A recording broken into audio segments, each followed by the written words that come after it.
Getting the old streameroony up here. Nice.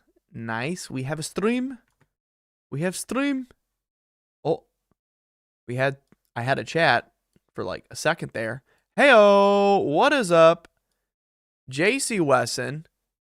How's it going? Heyo, let me fix my chat here. My little chat thing I normally use ain't popping up. Gotta fix that. All right, chat properties. Samwise, what is up? What is up? Hey, we have a chat now. Whoopee!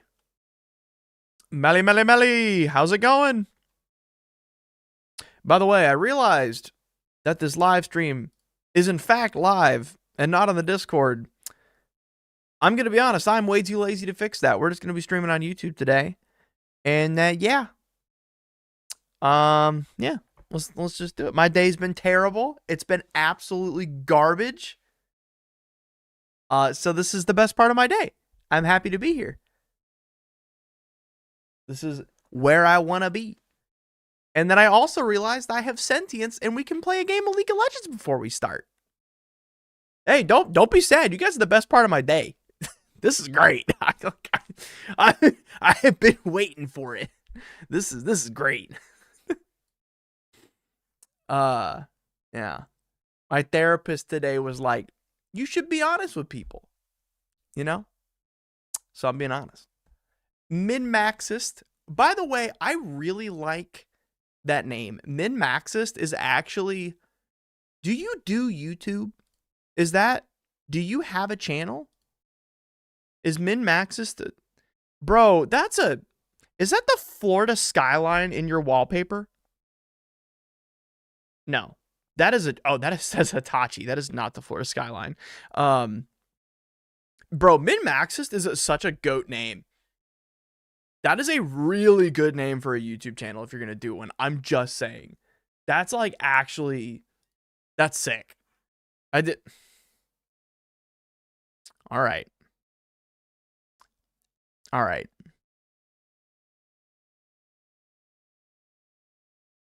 You know what? We can throw money at problems. I like that. I also very much appreciate that.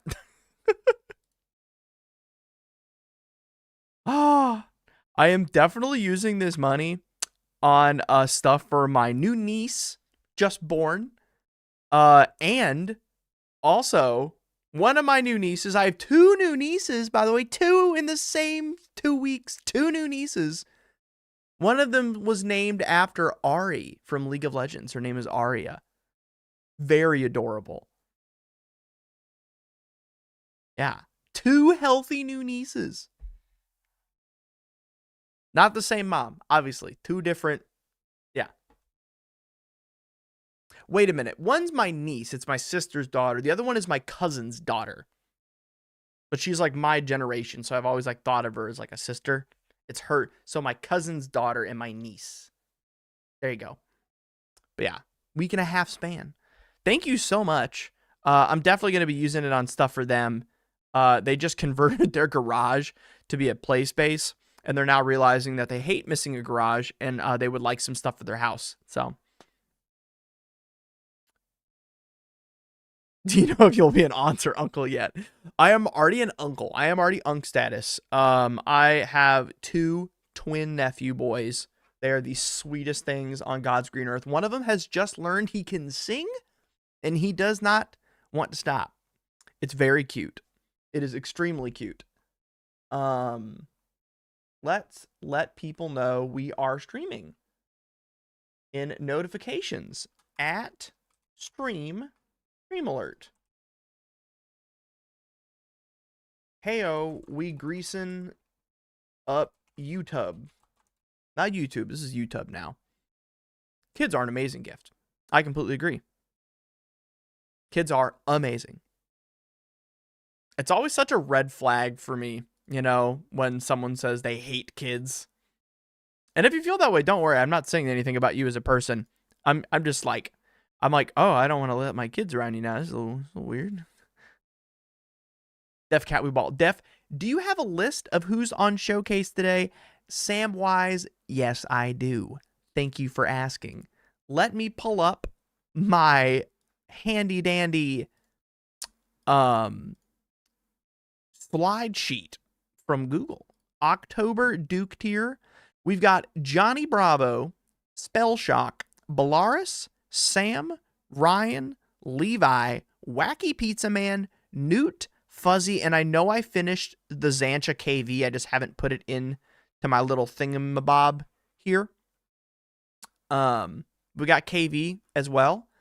And then we are also going over all of the decks that were put onto the Discord yesterweek. Yeah, that was a sentence. Don't worry. So other than the ones I just read off, we are also going over Servant. He's our first one today. We have Zach.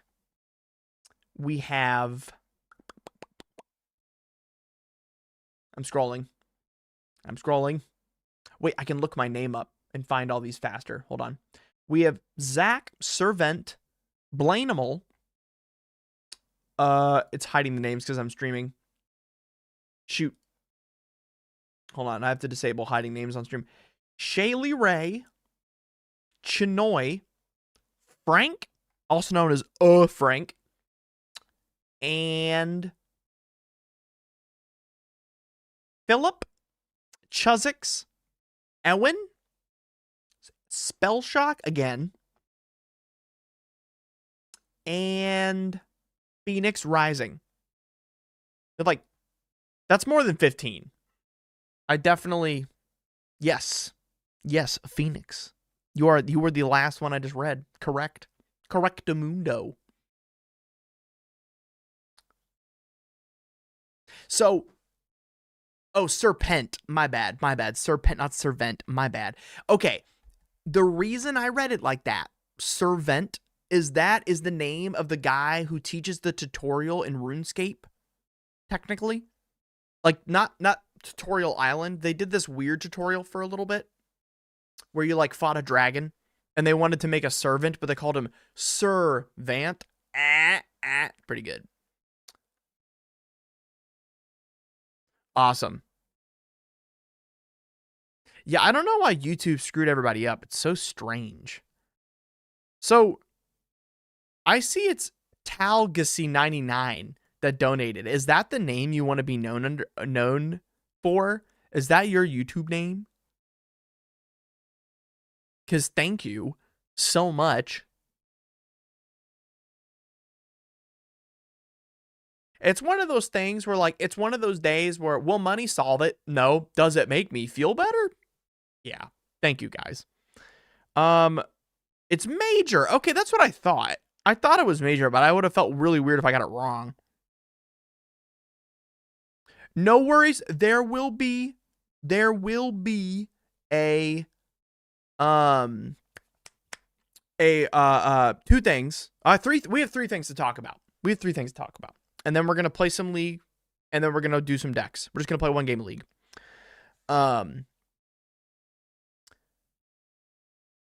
The website is apparently finished. The programmer has let me know the website is in fact done. And so all they need me to do now is some back-end things to make sure all of your profiles are correct. They, like, match all of your orders you've sent me in, and then we're good to go. All right, second thing. I just read someone's comment from Fourth Wall. Jack, any news on a Canaan deck? On Canaan decks that were purchased? I'm 99% sure I do have those. Yeah. So, Rain Ye VTube, am I going to play Riftbound? No.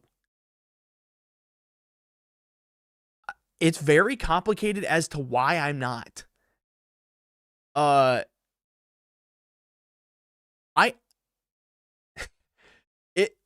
is a really like, it's not an opinion thing either. I'm sure it has nothing to do with the game. It's about people that work on the game. It's a very awkward. Yeah. Now, will I be playing the Godzilla card game as well as Duel Masters if it ever comes back? Yes, I will. Min Maxis, welcome to your first stream. This is how this works here. People go to my Patreon and they buy a deck. They normally do that by applying the discount by becoming a patron. So if you become a Duke tier patron, you only pay $50 for a deck instead of $65 for a deck. And then you receive your deck within the next month as I complete them. And then we are going to show them here, and I'm going to teach you how to play them in 15 minutes or less. Hey, DefCat, might need a mod's help. Just upgraded to Duke tier and was wondering how to submit needed forms and whatnot. Ico Nick, you just need to go to the Discord. And on the Discord, you will be able to get access to the forum. But soon, my friend, I will not require you to use a Discord because I know some people do not like Discord, and that's okay. So I have fully purchased and created a website that is going to launch in the next 24 hours.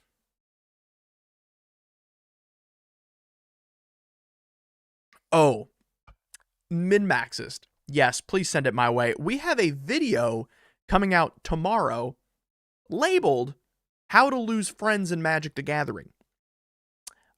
Someone recently did not just buy a deck, they purchased an entire video. They paid me to make a whole video on a deck literally meant to make you lose friends. So we are about the Geneva suggestion in this chat. Ken Burning Brawler. Ooh, let me check your order. We'll do this last little order check, and then we're going to get on with stream. And then if you have any order issues, please just message me on Discord so that way I have a functional notification to go back and check later for you. Deck roast submissions. Oh, sorry, no. This was for Ken Burning Brawler. Fourth wall, custom orders, responses, question. What is your preferred commander? Ken, I do not see. Oh, it's under. Oh, sorry. It's under Notaro. Sorry. Notaro. And did you submit this via fourth wall, or did you submit this on the Discord?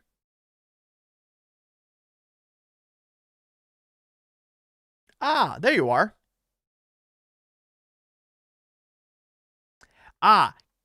Your Ken Burning Brawler list is the 5th deck on tomorrow's stream.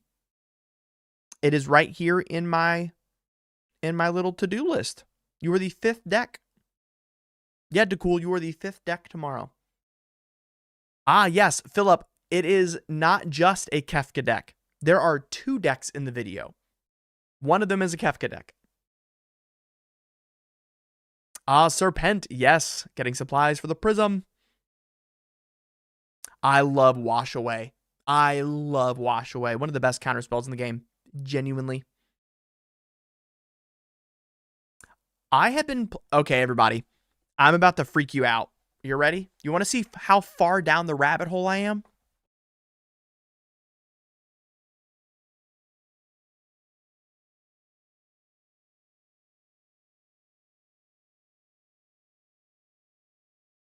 Ladies and gentlemen, jury, this is how much I play League of Legends.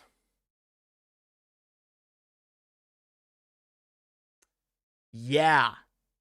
Can you tell what this is?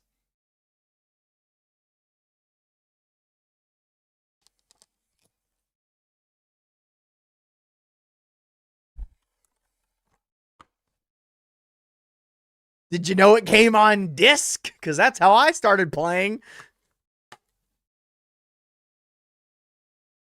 I am also good friends with some of the original voice acting, or not voice acting, sorry, the casting crew.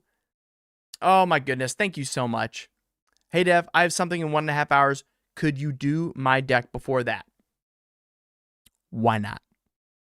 Phoenix, let's do your deck real quick, and then we're going to play some League of Legends for my sanity, if that's okay. If that's okay, everybody. Still catching up from last month's submissions. Are you into November's? So we are going to be finishing out October this week. We're going to be done with October submissions, and then we are going to be going straight into November next week. The idea is that I normally need 2 weeks to do the decks anyway, and so since November's was so recently submitted, I think you would like it if I took more than an hour to look at your deck, right? Right? I've had you would like me to cook. You want a good deck, I would assume. So, doing that for you. But yes, let's do Phoenix Rising. Is it aggro? We're going to go into some Is it aggro? I'm going to throw on some music while we do this so we can get into the mood. And by the mood, I mean we don't want to blow our brains out of boredom. Yeah. I cannot hear the music. Can y'all hear the music? Oh, there it is. You know what? I'm over this music. I know we used to use this music a lot, but I kind of like... There we go. See, a little more chipper. Bum, bum, bum, bum, bum, bum, bum, bum, bum, bum, bum. Ah, now you can hear the music. My bad. We were having movie night on the Discord earlier, and so I had my desktop audio turned off, so I didn't bother you guys. So if you missed it, we had movie night. You know what we watched? You know what we watched on movie night, everybody? We legally, again, legally watched My Neighbor Totoro on my DVD player. I did not illegally stream a movie. So I literally hooked up a DVD player from Amazon to my computer, and we watched My Neighbor Totoro together on Discord. All right.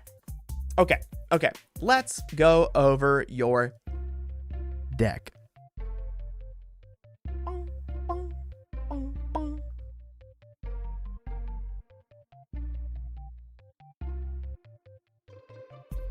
Justin, thank you. I really appreciate that. It's been a tough week. I lost a lot of sponsors, for being honest. I lost a lot of things, for being honest. It really sucks. But guess what? The stream don't suck. I'm really happy to be here. This is a fall bop. I agree.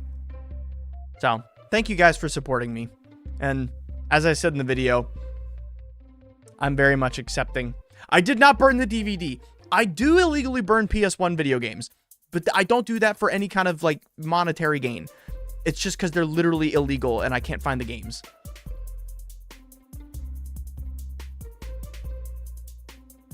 Oh yeah, Justin, I do go to a Christian counselor. I'm also in a men's group. I appreciate it. Yeah. This issue was spurred on by PTSD for sure. So, working through that right now. Not fun. Not fun. PTSD kind of sucks, you know? Not good. What did I say, T-Gat? What about what? Oh, no. It did. I legally burned PS1 games. Thank you. I very much appreciate it. I am ready to have, I am very much ready. Yeah, EMDR. So I'm going to be like really clear for just a moment for y'all. I've been in therapy for 17 years. I'm not going to get too dark because this is a little video game stream and I don't want to get too intense for y'all. I have seen dead bodies. I have been through some very serious trauma. My last abuser is currently in prison for murder. I don't think it's great that I go into great detail on all this because this is a video game stream. I think maybe in private sometime I might share this with you guys, but it's very severe and I did not do a good job of actually like working through all that. Because, you know, it might be a good idea. I know, crazy, just nuts, that I process things.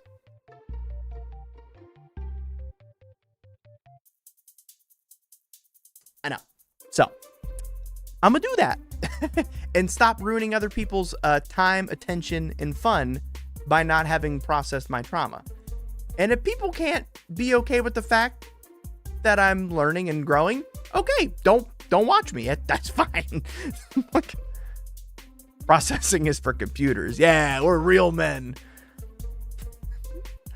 How long does it take for a deck list to be shown on stream to be sent to the requester? Anime King. We do bi-weekly deck roasts, so it'll be bi-weekly Anime King, and you will be alerted for when your deck will be shown. And then, thank you, Mally. Thank you.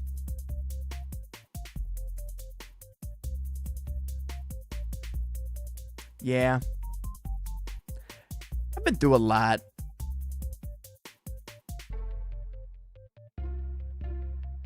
Asking to get the physical cards. Oh, you mentioned lost sponsors.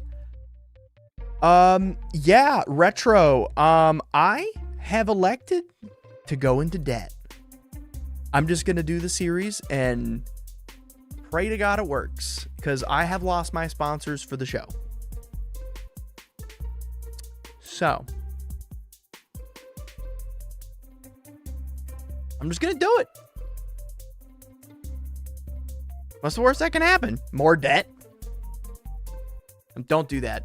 I'm being very lighthearted right now to keep it lighthearted. Don't put yourself in debt. That's a very dumb idea.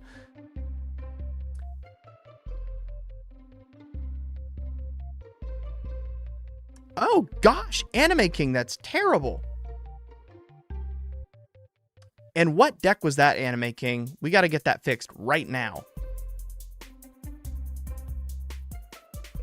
More debt, the American dream. Don't put yourself in debt. I'm saying that I'm spending my own money. I'm not getting a loan. I'm not going into debt. Yeah, Anime King, we can get that served up for you. No problem in the Discord. But let's get this deck out of the way. Duke custom deck. Let me go get Phoenix's Is It Aggro?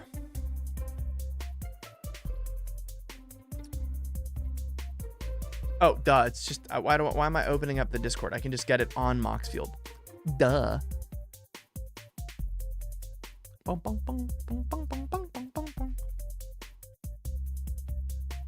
Thank you, Burning Godzilla 666. That is a sick name. Oh my gosh. God, I love Godzilla. All right. Moxfield Showcase. Let me go into my deep archive of decks here.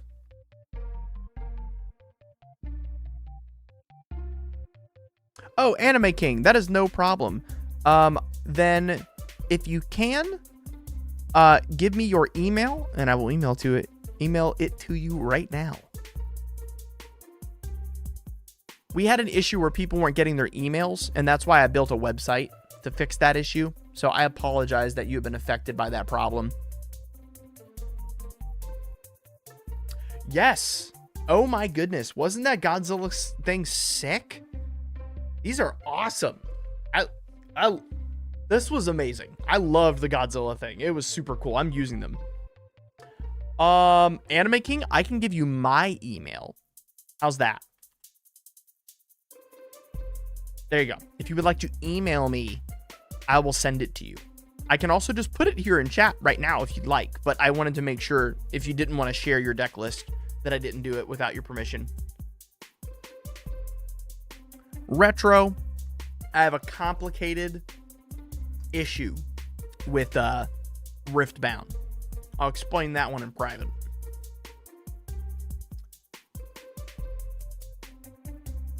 Yep. Shaylee Ray, we do. Agreed. Yeah, recovery will be a process.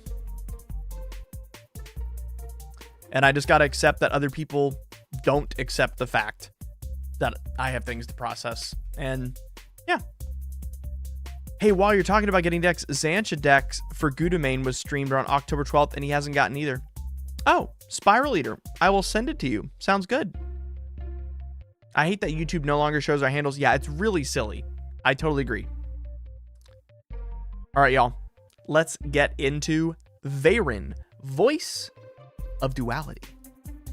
Let's get into this, y'all. So, what does Varen read, everybody? Varen reads Magecraft. Whenever you cast or copy an instant or sorcery spell, Varen gets +1/+1 till end of turn. If you casting or copying an instant or sorcery spell causes a triggered ability of a permanent you control to trigger it, this ability triggers an additional time. So, this is how this works in terms of an aggro list. We are going to make sure that we are going to cast a bunch of +1/+1 cool spells, and Varen will get +1/+1s due to Magecraft, and then we are going to smack in hard, very hard. And in fact, we're going to be smacking in with a bunch of other wizards in our list, and then using Kedis as a way to deal damage to everybody. Kedis is one of the most important parts of this deck, as they allow our aggro commander to deal damage to everyone. Big nasties. Now, we also have some extra combaties in here, Morag and such, but one of the things that I love most about this list is being able to leverage cards like Electro and Birgi to storm off and make Varen very, very large, and including the fact that Harmonic Prodigy will have Varen trigger her Magecraft twice, so that way Varen gets 2 +1/+1 counters until end of turn. Very good. Also, Harmonic Prodigy does in fact also have prowess. So keeping track of those triggers is going to be very important. Importante. You got to be careful about the prowess. So that means we're only at 31 lands, which is a tad low. Not much, but a tad. We're also going to be using Shark Typhoon as a backup plan for blockers to have Sharkies in the air. But for the most part, as you can see, between 25 instants and 19 sorceries, we're going to be chucking. Anime King, thank you so much for that email.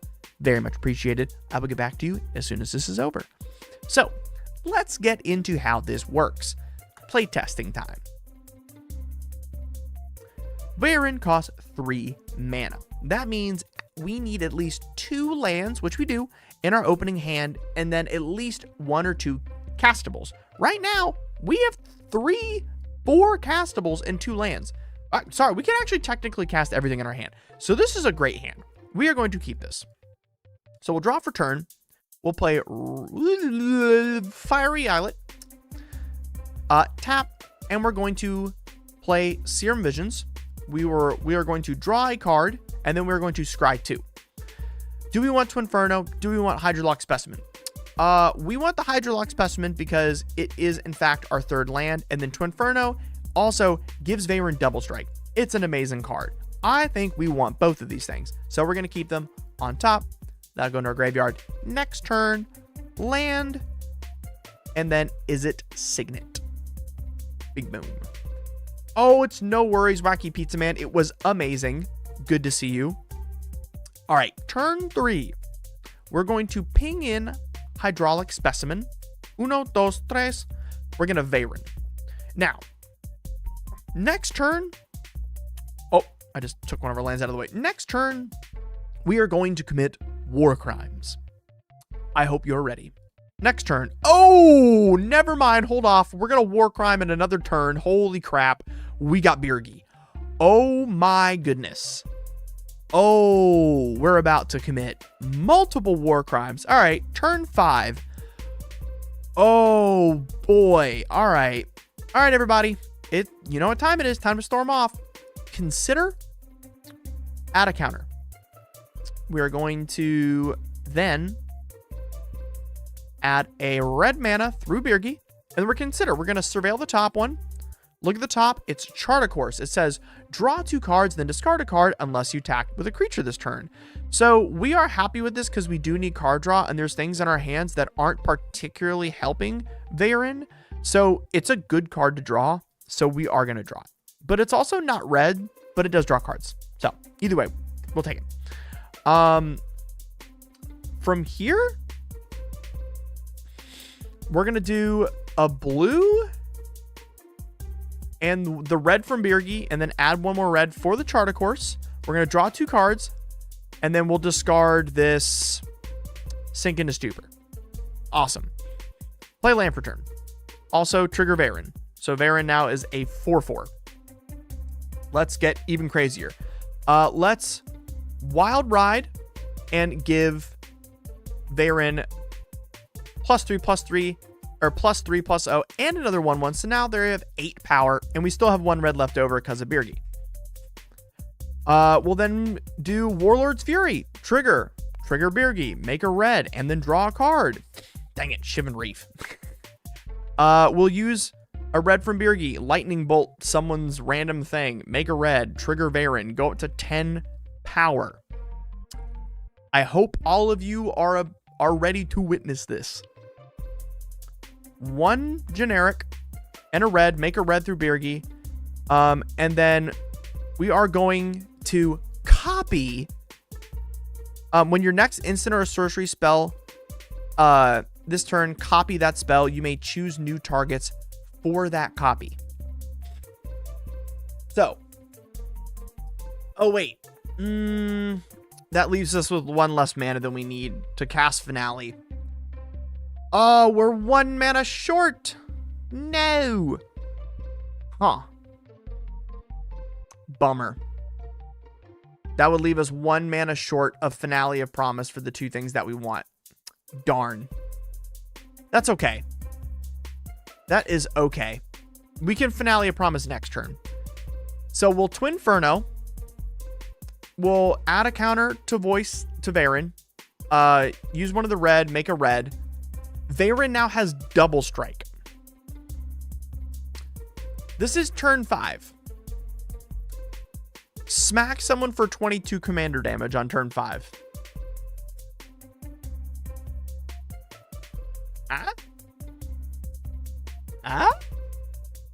Yeah? Yeah? Next turn.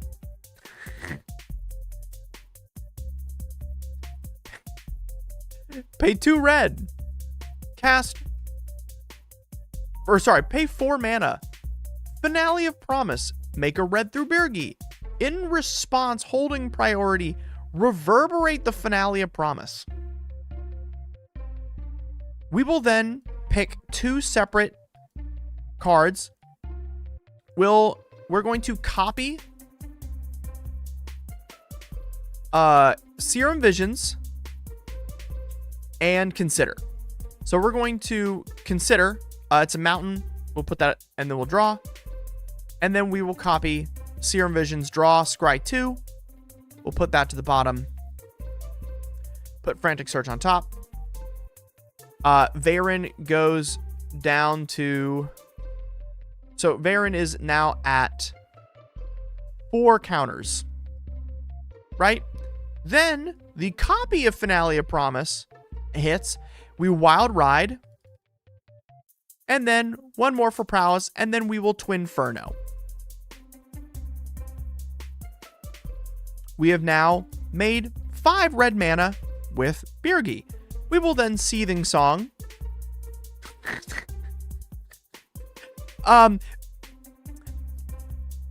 Dingly dangly, wiggly wobbly, boobly blue blue. We've done another double strike. 22 damage with Varen in 1 turn.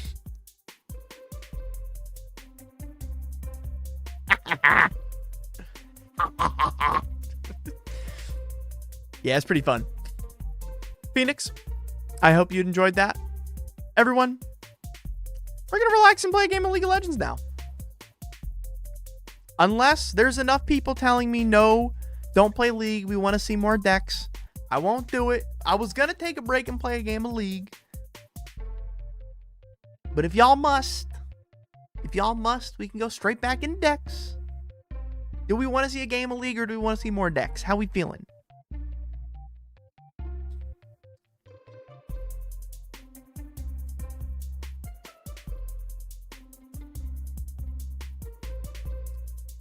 Sir Trekkie, you have not missed it. You know what? Next stream, I'll just have everyone's name that's been done on stream so you guys know. Oh, we can get a chat bot that does it.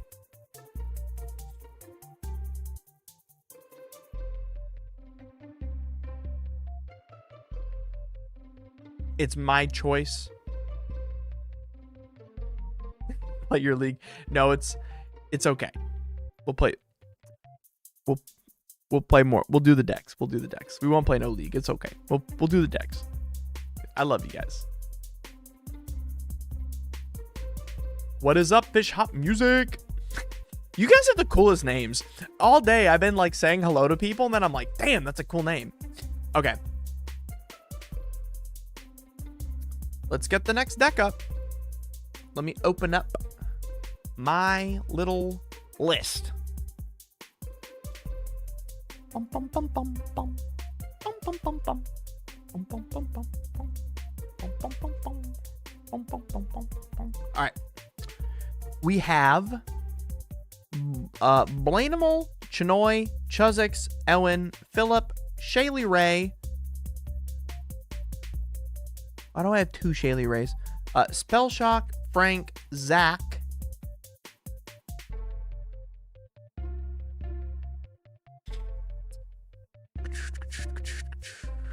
Why is this not in alphabetical order? What is wrong with me?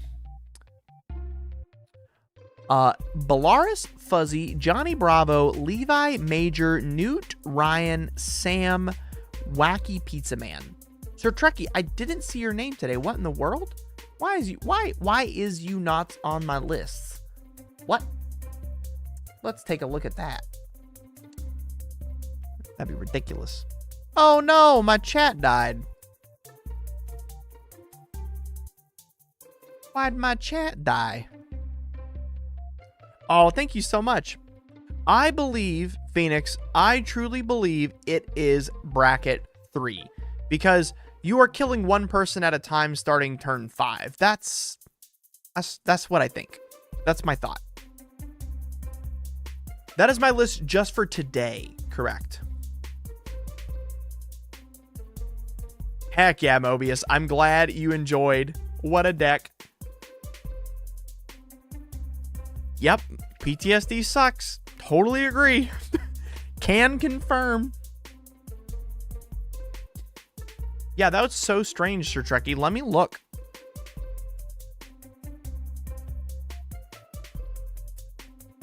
Let me go through my decks. Do you remember what deck it was, Sir Trekkie?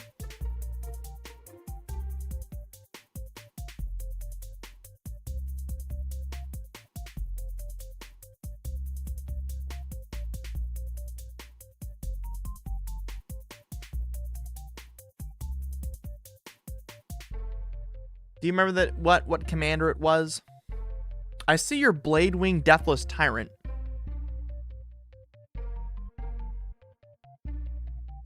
I have your Annex. I have your Bladewing. I have your Aerith Last Ancient. I have your Infinite Guideline Station. It's not here. Gosh. I have done an Edric.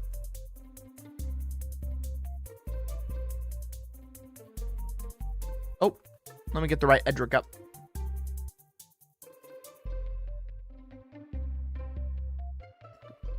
Has your Edric deck not been posted? Here you go. Yeah, KV. We're going to do Serpent, and then we'll do yours. And KV, what was the name it was under? Was it just under KV? I literally just did yours. That was a stupid question. Don't answer that. Don't answer that. I know it's KV. Don't. Little dummy. So Chuzix, we have a new calendar with the that's what happened. Your deck was not in the folder. That's what happened. That's what happened. Okay. Sorry about that.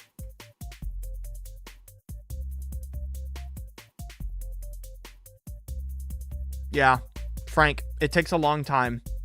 And we're all going to be here for one another. Yeah.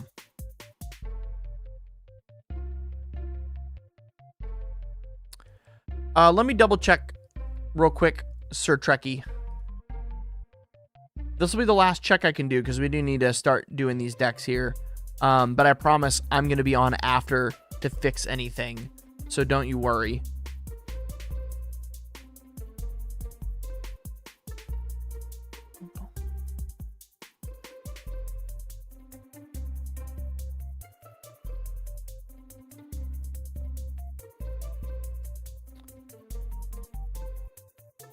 Trekkie, ancient.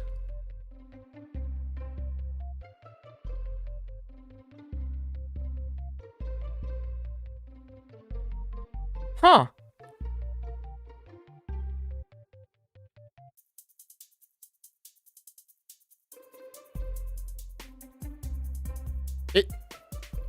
Did your forum get deleted? Huh.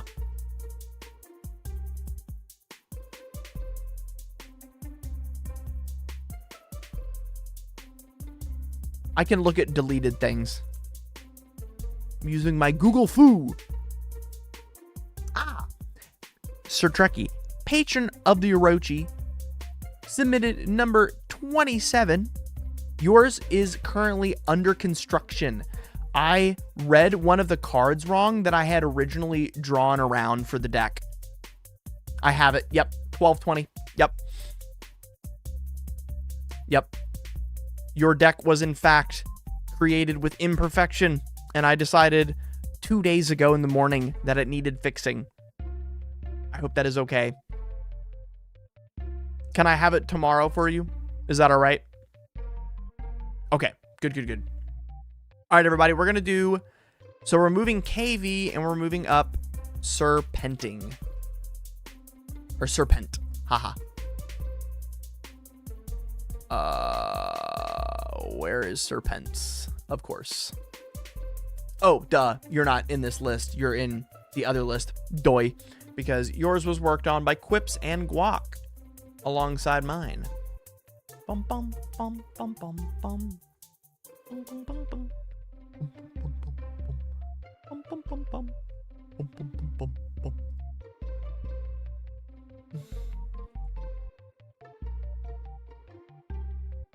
There we go. All right, everybody. Our first deck of the day. For Serpent. We saw... No, Edric was here. Edric. Right here. Edric is right here. I'm imagining the Bruce Almighty give it the keyboard. Yeah. Got Shadow. You know, be real with you, man. Doing pretty awful. Things suck right now. Things really suck. But not this stream. This stream's great. I'm really happy to be here. Alrighty, y'all.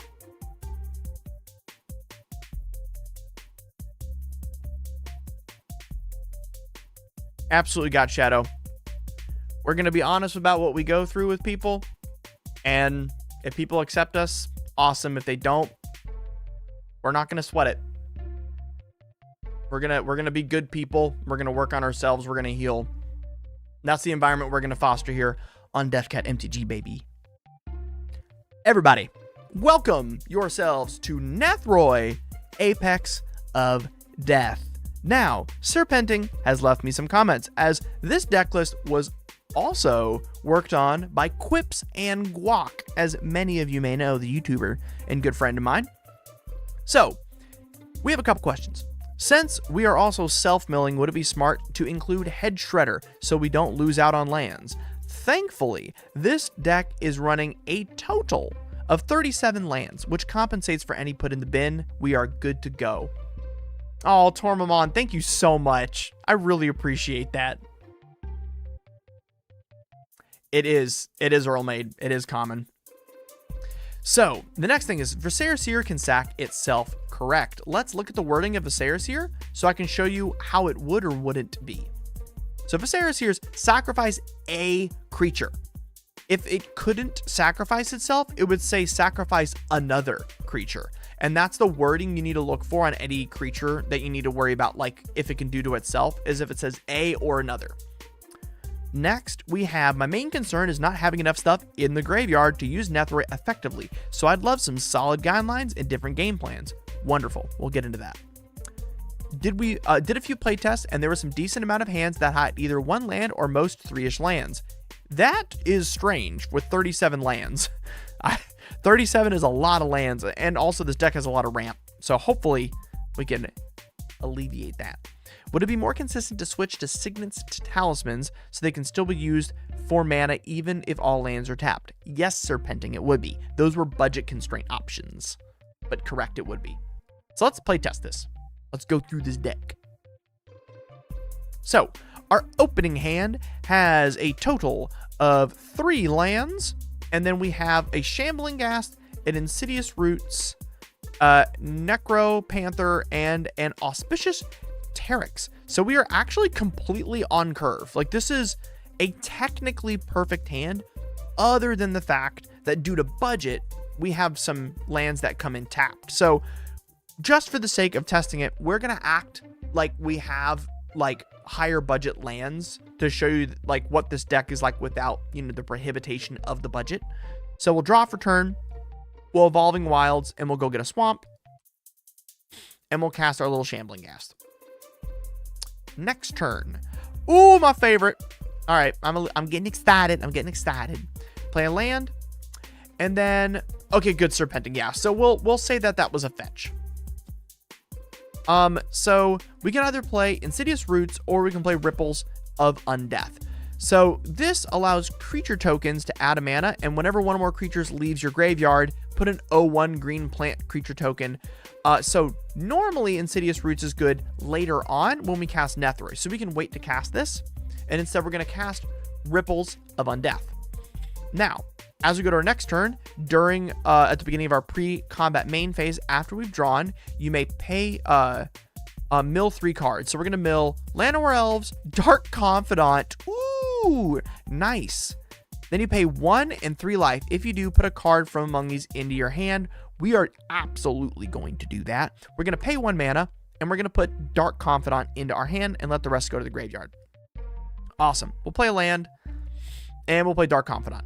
Awesome. Turn 4, we're going to, at the beginning of our upkeep, we're going to flip the top card. We don't lose any life. We just get to draw that chapel for free, and then we draw. Awesome. So we are going to play Isolated Chapel, untapped, because we have a Plain and Swamp. And now we can start to get swifty. Oh, sorry. Now it's pre-combat main phase. Now we mill 3. Ooh, I like mutate creatures. That's pretty good. I like that. I like that a lot. I think we want to do that there. What's up, Goku Dragonheart? How's it going? We're going to pay 1 and 3 life, going down to, we're at 34 now, for the Sawtusk Demolisher. Let these other 2 hit the graveyard.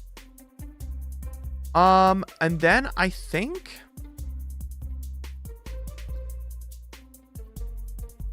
Yeah, I think I know what we want to do here.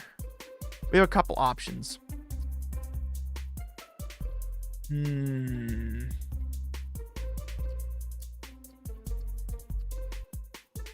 How do I want to do this? Yeah, I think it's time.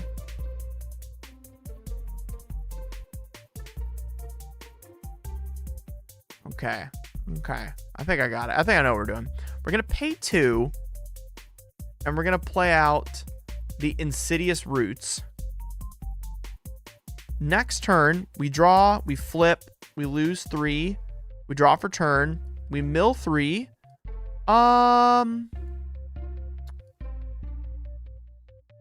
We don't really need any of these for now, so we won't pay the mana or life. And then we'll play the Golgari Rot Farm. It enters tapped. And then we're going to tap a mana and return that land. And we're going to pay 4 to mutate our first creature.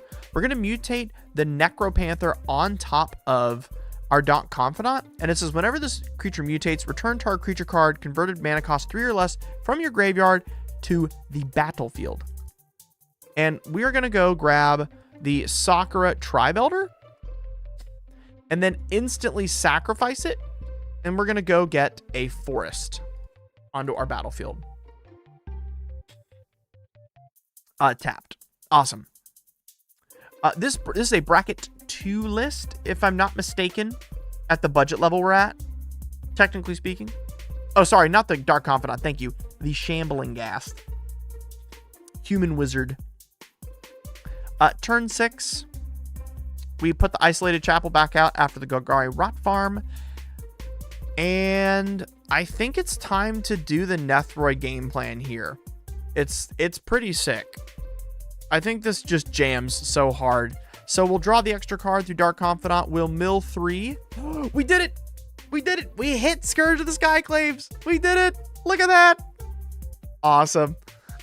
1, 2, 3, 4, 5, 6, and 7. We're going to mutate Nethroi.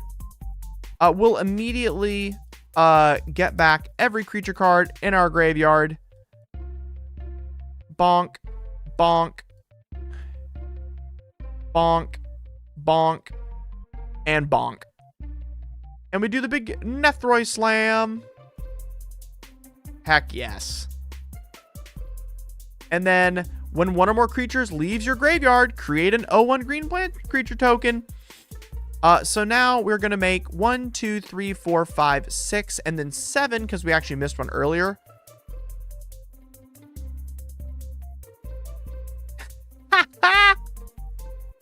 And now on turn 6, we have all this.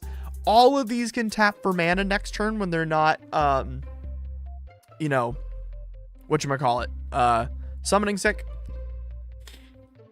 That's pretty hot. That's pretty hot.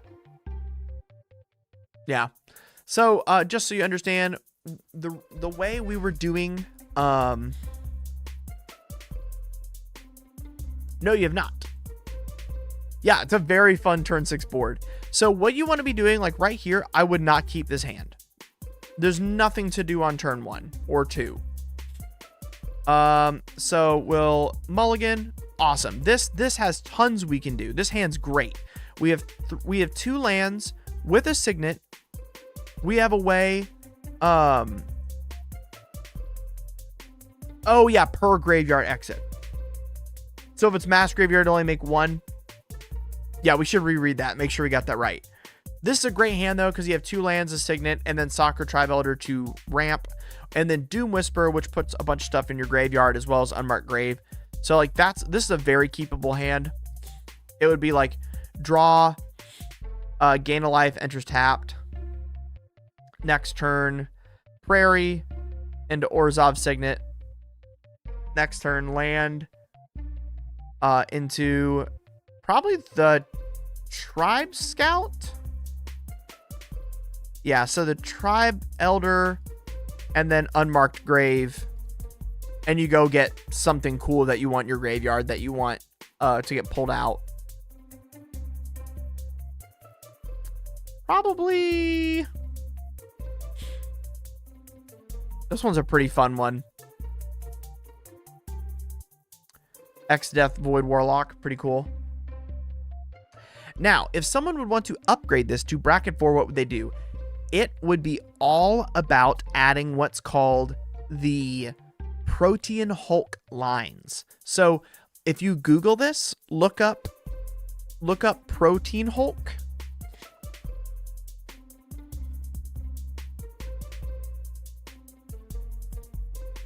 Look that up.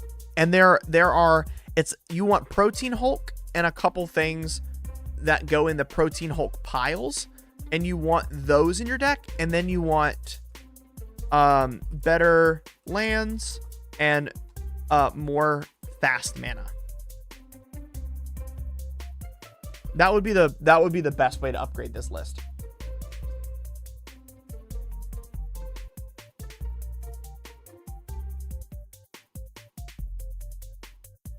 Someone says some protein. Awesome. Alrighty, y'all. Let's get into it. KV Xantcha Sleeper Agent. Let's get into this. Alright, so this Xantcha deck is about mass disruption. That is our main game plan. We are aiming for the painting. So, we have Skirk Prospector, Arcane Signet, Felwar Stone, and a bunch of really fun things to do. So we have Witch Hunt, which says players can't gain life. At the beginning of your upkeep, Witch Hunt deals 4 damage to you. At the beginning of your end step, target opponent chosen at random gains control of Witch Hunt. Very fun. And then Spiteful Visions. At the beginning of each player's draw step, that player draws an additional card. Whenever a player draws a card, it deals 1 damage to them. On top of the fact that we are passing Xantcha around, which says Xantcha Sleeper Agent enters the battlefield under the control of an opponent. When Xantcha attacks each combat of Able, she cannot attack the owner. And then you can pay 3, and the controller, who controls Xantcha, loses 2 life, and you draw a card. Any player may activate this ability. So, we're going to be constantly activating Xantcha and doing things that disrupt the game. So let's draw for turn. We'll play Mana Confluence into a Skirk Prospector. Next turn, Exotic Orchard into any color for a Soul Ring, and Arcane Signet into Xantcha. Boom, baby. Absolutely, Serpenting, please do. Xantcha comes down under our opponent's control. Bing, bang, boom. Rada, rada. Next turn, Shockin' Blood Crypt, bing, bing, Soul Ring, Felwar Stone into Witch Hunt. And we're going to be passing around Witch Hunt, dealing 4 damage to them and not letting them gain life. Next turn, more disruption. We can do Spiteful Visions, and we have enough mana to do Stormfist Crusader, which is at the beginning of your upkeep, each player draws a card and loses 1 life. So between Spiteful Visions and this, if someone has all of these and we activate Xantcha, that person is losing 1, 2, 3, 4, 5, 6, 7, 8, 9 life on upkeep on turn 5. Oh, and anyone can activate Xantcha to make it hurt more. How we liking that, KV? Are we disrupting enough? Well, next we're gonna disrupt Decorum. We're gonna goad all creatures you don't control. Oh, and we'll cast Mana Flare. Whenever a player taps a land for mana, that player adds 1 mana of any type that land reduces. That way, people can keep going. All right, KV, let's get a little nastier. Let's get a new hand here. Let's try another hand out. Bloodstained Mire. We'll go get a body. Little Badlands. And play a Blood Pet. Next turn. Swamp. We have Planar Chaos, which is really fun. I think we want to play Planar Chaos. It's really funny. Yeah. So we'll sack the Blood Pet.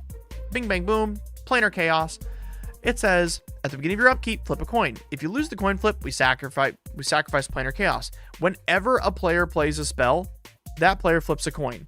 If he or she loses the flip, we counter that spell. So let's see how many spells we counter. It's turn 2. Let's say everyone casts 1 spell, right? On average. Flip a coin. Heads, theirs is fine. Flip a coin. Heads, theirs is fine. Flip a coin. Tails. All right, we countered 1 spell. We did something. Gemstone Caverns, colorless. 1, 2. Oh, sorry. We also have to flip our coin now. Does it show up? If it's tails, it does die. Let's see. Oh, Planar Chaos is dead. That sucks. But we do cast Xantcha. So, not too bad. Blainimal, hello. Welcome, welcome. Yeah. I think you get the gist of this. Next turn, we can go Soul Ring into Skirk Prospector, into sacrifice Wheel of Misfortune, or we can sacrifice Valgavoth. Oh, I'm the problem with this deck. I'm good with this. I am still cleaning up a couple cards in this list. I was going through it earlier and I was unhappy with some of the inclusions because they didn't feel on theme enough. So I have, I think, like 5 more cards to add to this list and it's done. So, chef's kiss. It'll be done very soon. Ooh, Zachary, very cool. That is amazing. That is awesome. Zach, hit me up on Discord. Join the Discord through Patreon. All right, Blainimal, you're up next. Welcome, welcome. All right, everybody. All right. Settle down. Settle down. We have something big to talk about here. Zergo Stormrender. So let's go to the October forum and see what Blainimal asked for on that forum. How do I do this? I don't want to have to spam this button. Let me, because this isn't, okay, yeah, this isn't the Bushido deck. I worked on a Bushido deck earlier. I'm so excited to show that deck, by the way. Let me get what you asked for up here.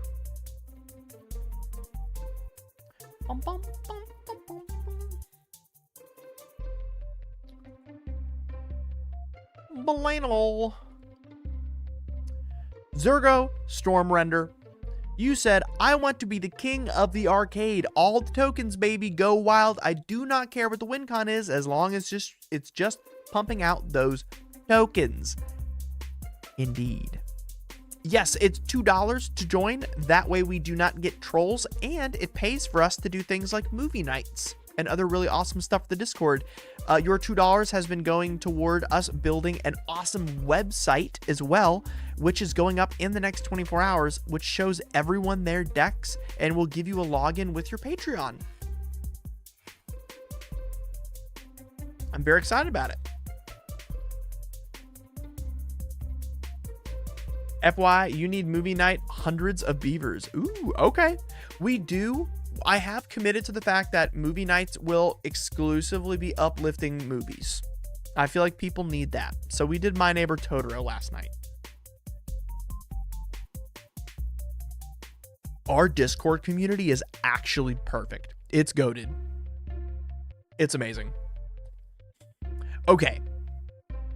Everyone, close your eyes for a second as I take you into the wonder of white, red, and black token creation. Now, many of you may already know what a token creation deck within these colors normally does. You also know I'm psychotic, and I tend to do things a little different. So, I decided to go ahead and make a tokens heavy deck that does something a little adjacent to what I call sin. How this works is we are going to be paying life for many of our tokens. We are going to go hard in the paint. We are going to be using things like Bitter Blossom, and we're going to be sacrificing things with Goblin Bombardment, and we are going to be using Impact Tremors to group slug this out. We are going to make sure that when we attack, we never attack one person. We are going to make sure that we are swinging our giant cleaver at every single person at that table at all times. And how are we going to do this? We are going to be doing it by making double and or triple all tokens in this deck possible. So, I know what you're thinking. Defcat, why would I want to make Blood Pit shouldn't be on this list, by the way. I just realized that. Why would I want to make a deck all about just slamming creatures that make tokens? Why would that be fun? Oh, Eternal Abyss. Yes, you have not been missed, and I will be doing a wrap up today on the Discord and making sure everyone knows if their deck was shown. Do not worry. So, Defcat, why would I want to make and or play a deck where all I do is spam a bunch of token creatures? Well, those token creatures will be coming into the battlefield and immediately damaging everyone through Impact Tremors. And when they die, they deal damage to everyone. And we're going to be making extra ones. And we can also sacrifice them. And we can also, wait a minute. It's not just making tokens, Defcat. It's a modal experimental game plan that can continuously be modified for any pod you play against. So that way I can work around other people's strategies. It's not just me print tokens go. Thank you, Defcat. You're welcome. You're welcome. All right, everybody. Let's get into this one. Let's. Ooh, baby. Gemstone Caverns off the Rift. We're going to exile a land for that. So turn 1, draw a card. Sulphurous Springs. Oh, wait a minute. Before we draw, Turn 0, everybody. Turn 0. We're going to Gemstone Caverns, and we're going to Vampiric Tutor before we draw. And I'm thinking, I know what I would like. So let's read Zergo for a second, just so you guys know the heinous things we're about to do. Zergo has Mobilize 1. It says, whenever this creature attacks, create a tapped and attacking 1/1 red warrior creature token, sacrifice it at the beginning of the next end step. Whenever a creature token control leaves the battlefield, draw a card if it was attacking. Otherwise, each opponent loses 1 life. Now, that means we want something that prints us some tokens. So, we already have Zorn, which is making us a bunch of treasures. Right. So, it says if a token was attacking, they leave the battlefield. I believe we can go get something that is going to make a lot of tokens very quickly, and I think Adeline Resplendent Cathar is that card. But Adeline can't be cast on turn 1 yet. I would like to be casting Adeline on turn 1. So, instead of Adeline, we're going to go find a 2 CMC creature that creates some tokens for us. We could also just do the smart thing and go get Odra Tack for later, but I like being on curve. It makes me happy. I don't know about you guys. So we're going to go find a 2-mana creature like Voice of Victory, because I think that's going to do the most here. So Voice of Victory goes on top of our library. We untap and go into our turn. We'll then play the Blazemire Verge and play Voice of Victory. Next turn, Bloodstained Mire. Go get ourselves a Sacred Foundry, right? Nope, yeah, Mountain. Cool, awesome. White, black, red. Zergo, attacking with Voice of Victory, making an extra 2 warriors. Y'all picking up what I'm putting down here? They attack in, and then at end step, at the beginning, and then sacrifice them at the beginning of our next end step. Zergo, up. When it leaves the battlefield, draw a card if it was attacking. Boom, baby. And so the idea here is, it says if it was attacking, not if it attacked. So that's something very important. We're going to swing our 1/1 warriors into people and hope they block it effectively. But do not confuse this with if they attack this turn, draw. So we attack in, hopefully someone blocks one of the 1/1s, and we'll draw a card. And then that goes graveyard at end of turn. Awesome. Oh my god.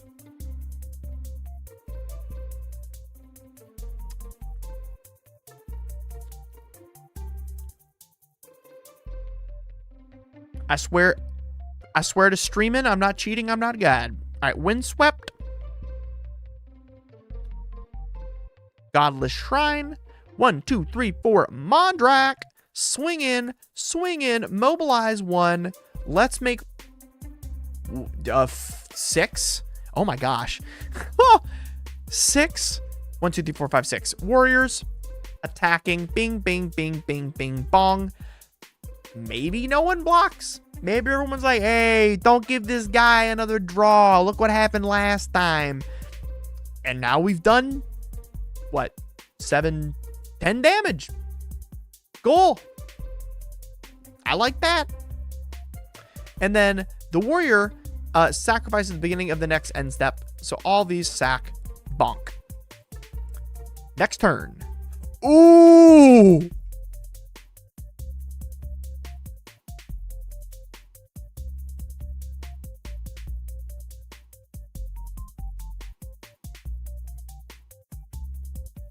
Yes, we still do the damage, correct. Otherwise, each opponent loses 1 life. So he still pings. So he dealt the total of 6 damage there. This is cracked. We'll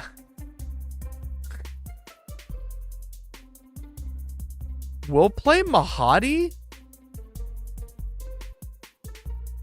We'll attack in. Make 6. Oh my gosh. attack in with all of them,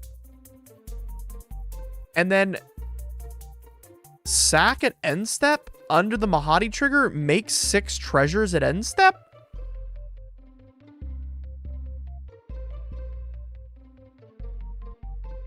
And then make another 6 because of Mondrak?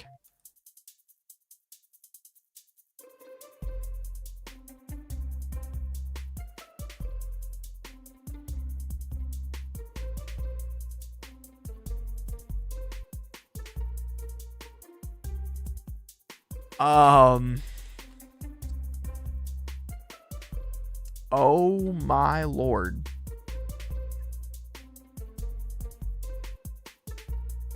So we're going to put the indestructible counter on Mondrak by sacrificing 4 treasures. Attack in 6 warriors. They die. We ping 6. We make another 12 treasures. Oh, actually, before that, we would have played Zorn. So now we make 24 treasures.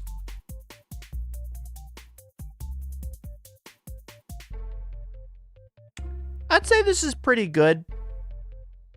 I don't know about y'all, but I'm pretty happy with this.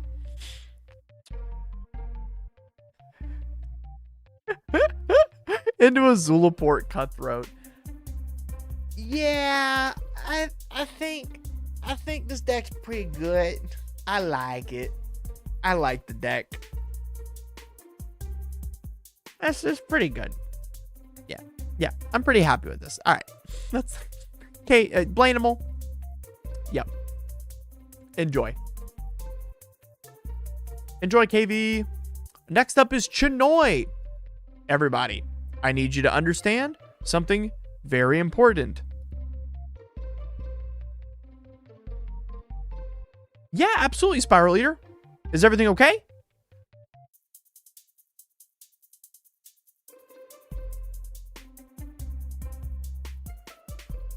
Is it a deck issue?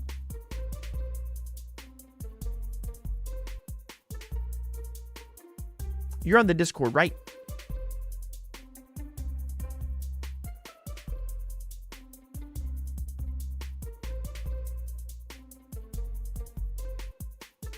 Let me check.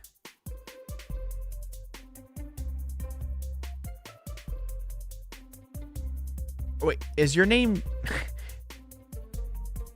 is your name the S Lord Spiral? Is that you on Discord? Awesome. Yeah, no problem, Spiral. DM me. I'm always available. If you're on the Discord, you can reach me. Hope everything's okay. We'll solve if there's anything wrong. Okay, everybody, I need to admit something. I'm illiterate. Actually, technically, like legally, I'm somewhat illiterate. I do have, I do in fact have dyslexia, but this was not that issue. Someone asked me for a deck from Jujutsu Kaisen. I thought they said a Toji deck. But because I can't read, it says Todo and not Toji.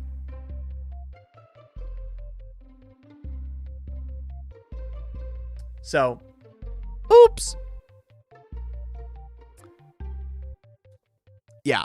Long story short, I made a deck for Toji from Jujutsu Kaisen instead of Todo. So I need to do that later. Oh, Chuzix. Did we didn't just do yours, did we? Right? No, we didn't. Chinoy. Chuzix, you're right here. Here you go, Chuzix.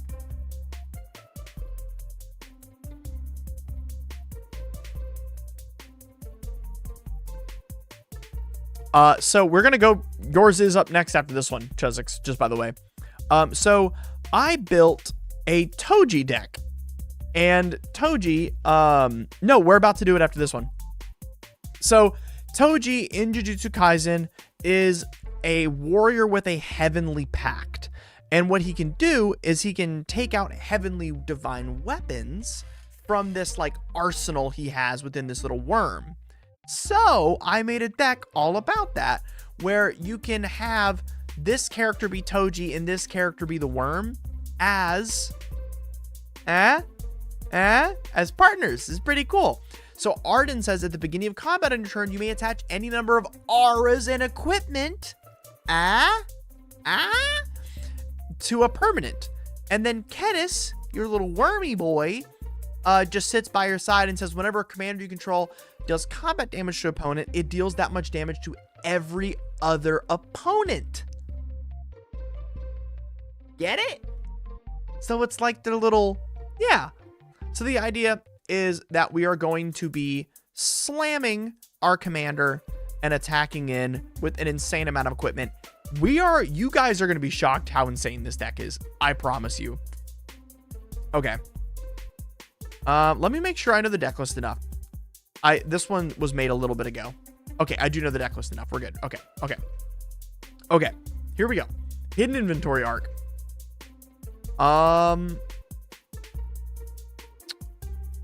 This one's okay. 3 lands is a bit much for me, but this is a very good hand. With Sword of the Animus too. Yeah, this is pretty cracked. I think we'll try to keep this one and hope we don't draw too many lands. Mana Confluence, Skirk Prospector, pass. Misty Rainforest, yeah, dang it. We are, in fact, drawing a lot of lands. Misty Rainforest, that shouldn't be in the deck. Let me take that land out. Arid Mesa. We'll just go get our... Not Taiga. Sorry, my cat is like freaking out in my lap right now, guys. I'm trying to calm him down. Plateau. And we are going to immediately cast by sacrificing. We're going to cast Arden. Okay. Now. Oh, sorry. And then on that end step, Mox Amber into the Golem skin attach. Now next turn. Spectacular seeding. So we have Arden. What's up, Nick Schlummer? We can play out either Hammer of Nazan or Sword of the Animist. And I honestly think the Hammer of Nazan is the smarter play. That way, it instantly attaches. And we've got Indestructible. So no one's going to beat us up. So Arden currently is +4. So he's a 6-0 or 6-2. So Arden is 6-2 right now. Next turn, land, we can play 2 mana for Kedis, and then 2 mana for Sword of the Animist. It attaches, and now we get +2 because of the Golem skin. So it's 1, 2, 3, 4, 5, 6, 7, 8. So now Arden does 8 damage, and we swing in, and Kedis makes it deal damage to everybody, and then we get to put a basic land from our library and onto the battlefield tapped. So we're going to put a mountain on the battlefield tapped. Turn 6, land. We're going to Windfall. Unexpected Windfall. We're going to discard a card. We're going to discard the Scalding Tarn. We're going to draw 2 cards and create 2 treasure tokens. Oh my god, more lands. Come on, man. Dang it. Yeah, I guess we just Foundry Inspector from there. Ah, unfortunate. Next turn. Oh my gosh. What? How many lands? We're only running 32 lands. What was that? All right. We're doing that again. We're running it back. We're running that back. That was ridiculous. We're running this back. All right. It's an okay starting hand. We can do better. Second 7. I like this hand, but it only has 1 land. Can we Streamer Luck our way into this hand? Is it possible? Can we get 2 lands in the next 2 turns? Streamer luck, draw. Oh, who needs lands when you have a Lotus Petal? Land, Colossus Hammer. Next turn.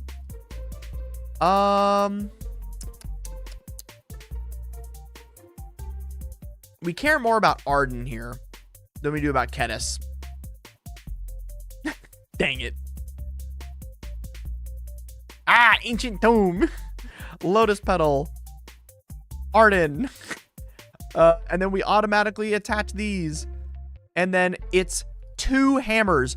Arden on turn 4 right now in front of your eyes is a 22. Yeah. A 22. 22 on turn 4. And then next turn, before he attacks in, Kedis. Bonk. Everyone's dead. Streamer luck, baby. That was fun. All right, Chuzzix. Let's do yours. Norman Osborne. Let's read your request.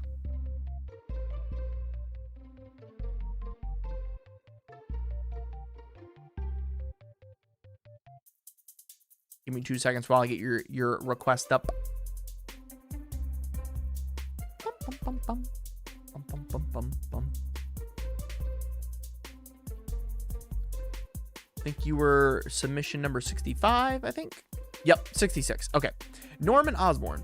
Hello, I am a massive Spider-Man fan. Like most of us, I was disappointed with the Spider-Man set. However, I cannot make a Spider-Man deck. However, I can't not make a Spider-Man deck, so here is my go. I would like this to be the ultimate flavor win. I love the Sinister Six, and from as soon as the Green Goblin got spoiled, I knew I was making a Sinister Six deck. I'd like this to be a villains deck focused around the Sinister Six. So, I did everything, and I mean everything I can under the sun in order to make this deck functional while not removing any, and I mean any, of your Spider-Man cards. I worked hard on this for you. So it may seem unfunctional in certain ways due to how much I jammed in here to keep it up to what you wanted and under budget. Chuzzix, I highly suggest, if you can, take out as many of these basic lands as you can for dual lands, like shock lands that come in untapped, as long as you can afford them. That is a really big thing. And then, due to the fact that I kept in every single villain on your request, it did not leave a lot of room for other things, but I made sure to not do anything that would take you away from having a full Spider-Man deck. So the deck is fully Spider-Man aside from like 3 cards, I'm pretty sure. So let's get into this. Awesome. Yeah, this is a fantastic starting hand. Dang. Yeah, this is just gorgeous. Okay, great. So Training Center comes down, land for turn. Next turn, we're going to play the Mountain. Oh, you do have a good land base. Okay, then you're going to definitely be able to put other things in here you would like. We want to start out by putting something that can get us card advantage. So our 3 options right now are Flying Octobot, Shadow of the Goblin, and Merciless Enforcers. It says whenever a villain you control enters, put a +1/+1 counter. That's also a really good setup, but this says at the beginning of your upkeep, you may discard a card if you do draw a card. That's what we want more right now, because we want to get things into our graveyard, and we want to have more card selection. So we're going to play Shadow of the Goblin. And then next turn, draw a card. At the beginning of our main phase, we're going to get to put something into our graveyard. We're going to put our villain, the symbiote, into our graveyard. That way, if we ever find the Sinister Six, we can do the Sinister Six thing. And then we get to draw a card. We'll play a swamp for turn. And then we're going to play probably, yeah, the Alchemix Slayer Bots. Whenever this creature enters, tap target creature an opponent controls and put a stun counter on it. So that way we save our life from anyone that's got like a big creature out super early. Next turn, up main phase. We're gonna put the probably the Merciless Enforcer in the graveyard and draw a card. Ooh, Clever Impersonator. Nice. And now we're going to play out the backside of Green Goblin. Bum, bum, bum, bum. Next turn, upkeep, we will discard a card that we want to play. So that way Green Goblin sees us discarding it. And we're going to discard the Clever Impersonator. Now, for the rest of this turn, that costs 2 less to cast, and we're allowed to cast it from the graveyard. We're going to play a land. We're going to play the Flying Octobot. And then, for 2 less, for blue, play Clever Impersonator. It'll come in with an extra +1/+1 counter because it'll come in as the robot villain Octobot. So now, any of the villains we have come in after this will get 2 +1/+1 counters. And both these now have +1/+1 counters on it. Or not both of them, just one of them. So this will have 1 counter on it. Very good. Now, if I would have tapped correctly, which let me fix that real quick. Should have tapped this way. Now we also have Reanimate. We're going to do this next turn. So next turn, draw. We're going to discard the Green Goblin Revenant. Hey, Revenant Bone, welcome to the Kitty Committee. Welcome to the Kitten Court. Now Green Goblin Revenant only costs us 3 mana instead of 5. Very awesome. And that's basically how this deck goes on. The cool thing is right now, after we play our land, we can then reanimate the other one we did earlier, which is the Venom Unleashed. So Venom Unleashed comes in and we get 2 +1/+1 counters immediately. And then we can spend 3 mana to cast Green Goblin Revenant. Oh, that's awesome, Ico Nick. Thank you so much. So this is turn 6 and a very well budgeted deck all about, Spider-Man. I think this is pretty good. Like, I really enjoy this play pattern, especially when you prioritize things like Shadow of the Goblin to give you more. Oh yeah, we were supposed to draw a card when I discarded. I just forgot. Oh, nice. And then we have Green Goblin Nemesis next turn. That's really sick. Do it again. Discard. Ooh, we have Doom Whisperer. Ooh, that's pretty sick. That's pretty sick. This will allow us to go find the Sinister Six next turn. So 1, 2, 3, 4, 5. Doom Whisper. And then next turn, we can pay 2 life and surveil 2. And we can keep surveilling until we find... Oh, we found Behold the Sinister Six. Never mind. We didn't even have to do it that long. So we got Behold the Sinister Six. We're going to then have the Shadow of the Goblin trigger go on the stack. And we'll discard and then grab Behold the Sinister Six. And then we are going to pay 2 life and put as many villains as we want from the top of our library into our graveyard. And then cast Behold Sinister Six when we have enough of those villains in our graveyard. And slam in for a huge win with a ton of villains on turn 8. Which I think for this bracket level is very good. This is currently a bracket 2 because I didn't know your budget for the game changers. So that will help it jump a lot. My favorite Spider-Man card is either actually Norman Osborn, the Shadow of the Goblin, and then Electro Assaulting Battery. Those are my favorites so far. Oh my gosh. Hi, kitty. Yes. Hello. You are loved. It's okay. My cat is like today. Alrighty, y'all. Eowyn Jackal, genius. So this deck is Feast or Famine. You asked for a Simic aggro deck.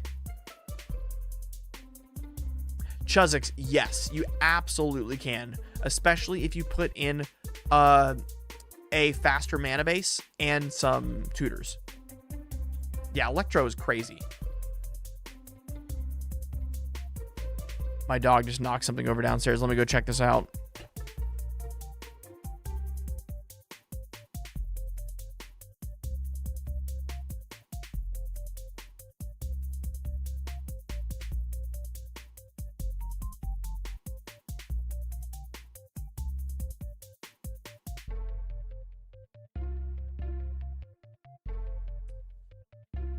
I'm like 99% sure my dog farted and it like made him jump.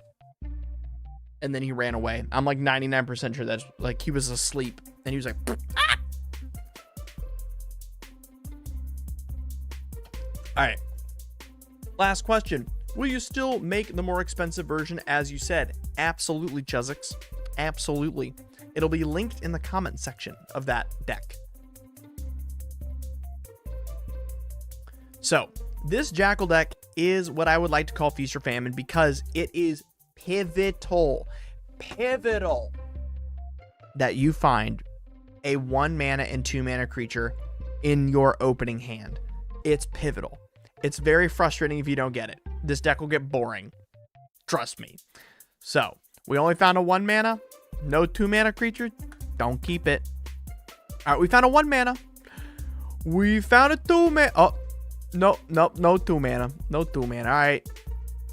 We're going down to 6. No 1 mana. All right, going down to 5.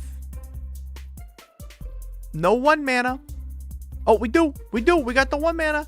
But no 2 mana. All we got is the finale. And now all we have is a ton of crazy good mana and fast stuff.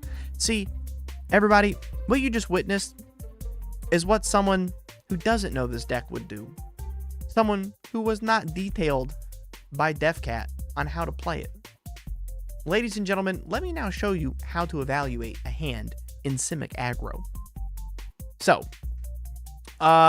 starting off with new hands, all we really care about is finding 2 mana for the Jackal. So right now, this opening hand, although it does have awesome stuff in it, it's only 1 mana. So we're going to go to our second 7. We find the mana for it. We find Branching Evolution, Aspect of Hydra, a bunch of really awesome pieces for accelerating it. That's sick. This is only our second 7 though, and I feel like we can do better. Although this does get like a crazy amount of stuff, we just don't know if we're going to hit what we need. So we're going to go down to 6. Yeah, this is much more doable. Okay, so we love anything with an X in its cost. It's incredible. It's incredible. Low-key your explanation on what's important to look for in a hand to help me understand my decks in general. Dude, mulligans are the most important thing to learn in this game. It will literally make all of your games better. All of them. Everyone needs to practice mulligans way more often. Super important. Okay, so this hand is absolutely cracked because of this X spell. We're going to be able to go 1, 2, 3. Bippity boppity boo. So this is on a mulligan of 6, so we do need to put 1 card back. We're going to put this Inspiring Call. Probably the Circle of Dreams Druid. Yeah, we'll put that at the bottom of the library and we'll draw for turn. So we're going to play blue, and then we're going to play the Lotus Petal, and we're going to play Jackal. And it says, whenever you cast a creature spell with mana value equal to Jackal's power, copy that spell. Next turn, we're going to play out the Boseiju, we're going to play the Birds of Paradise, and then we're going to make a copy of the Birds of Paradise, and then Jackal gets a +1/+1 counter. And then we'll Pongify someone's random thing because haha funny. Next turn, we are going to then pay 2 mana for Ingenious Prodigy. It says, Skulk. This creature can't be blocked by creatures except this creature cannot be blocked by creatures with greater power. And Ingenious Prodigy enters the battlefield with X +1/+1 counters on it. At the beginning of your upkeep, if Ingenious Prodigy has 1 or more +1/+1 counters on it, you may remove a +1/+1 counter. If you do, draw a card. So we're going to make a copy, add a counter to Jackal. Awesome. And then we still have 2 mana left over. Sadly, not enough to cast anything in our hand, but it is nice to have mana open. Keeps your friends on their toes. Next turn, we will Chrome Mox. We will put this Beast Within under it. And then we have 1, 2, 3, 4, 5 mana. So we're 1 off of our Vorinclex. We'll then pay 3 mana. Well, probably not tap the bop. And Inspiring Call. It says, draw a card for each creature you control with a +1/+1 counter on it. These creature gains indestructible till end of turn. That is 3 of our creatures. So 1, 2, 3. Awesome. Ooh. Okay. We're cooking. We'll cast this Incubation Druid. Awesome. Next turn, we're going to remove 2 1/1 counters off of these creatures now. our Ingenious Prodigy and the copy of it, and draw 2 cards. We'll then Gataxian Probe, draw a card. Nice. We'll Bridge Works, and then we are going to pay 6 mana for our Vorinclex. That's hype. So now all +1/+1 counters are, in fact, doubled. From there, we're going to start going nuts next turn, honestly. So we'll pay 3 mana, and we'll cast Hydrabolic Specimen. And when it enters, it says you may change the target of instant or sorcery. We don't really care about that. We're just casting it, so we trigger Jackal. Jackal then gets 2 +1/+1 counters, and then we make a copy. Then we can pay... Oh, we didn't hit our land drop, because Hydro is our land drop. Darn it. Well, if we had the land drop, we could have then played Ashaya this turn, and then Jackal would have gotten another 2 +1/+1 counters. Sadly, we're not there yet. But instead, we'll cast Simic Ascendancy. It says whenever you put a +1/+1 counter on a creature, put that many growth counters on Simic Ascendancy at the beginning of your upkeep. If Simic Ascendancy has 20 or more counters, you win the game. So this is our alternate win con. Next turn, we're going to cast our Ashaya. Bonk. Put 2 +1/+1 counters on Jackal. We'll then put 2 counters onto Simic Ascendancy. And then, I think we just want to tap our creatures here to harmonize. See you later, min-maxist. And then we'll draw 3 cards. 1, 2, 3. What's up after reactions? What's up? Oh, nice. Ooh. Ooh, okay. And we hit the Great Henge. So Great Henge only costs 2 mana. That's sick. And then we also still have enough untapped creatures to go for an Eldritch Evolution, but we'll do that next turn. Yeah, we just win next turn. We just win here. Now we just Eldritch Evolution. And we go get Crater Hoof or anything else we want to slam in with Eldritch Evolution. Any of the big creatures. And then we also have Neoform and Aspect of Hydra. So we probably could have done a little bit of that earlier with better sequencing. So big thing, Ellen. You need to practice this deck. It's going to have to be spot on. Spot on. What's up, Mad Maverick?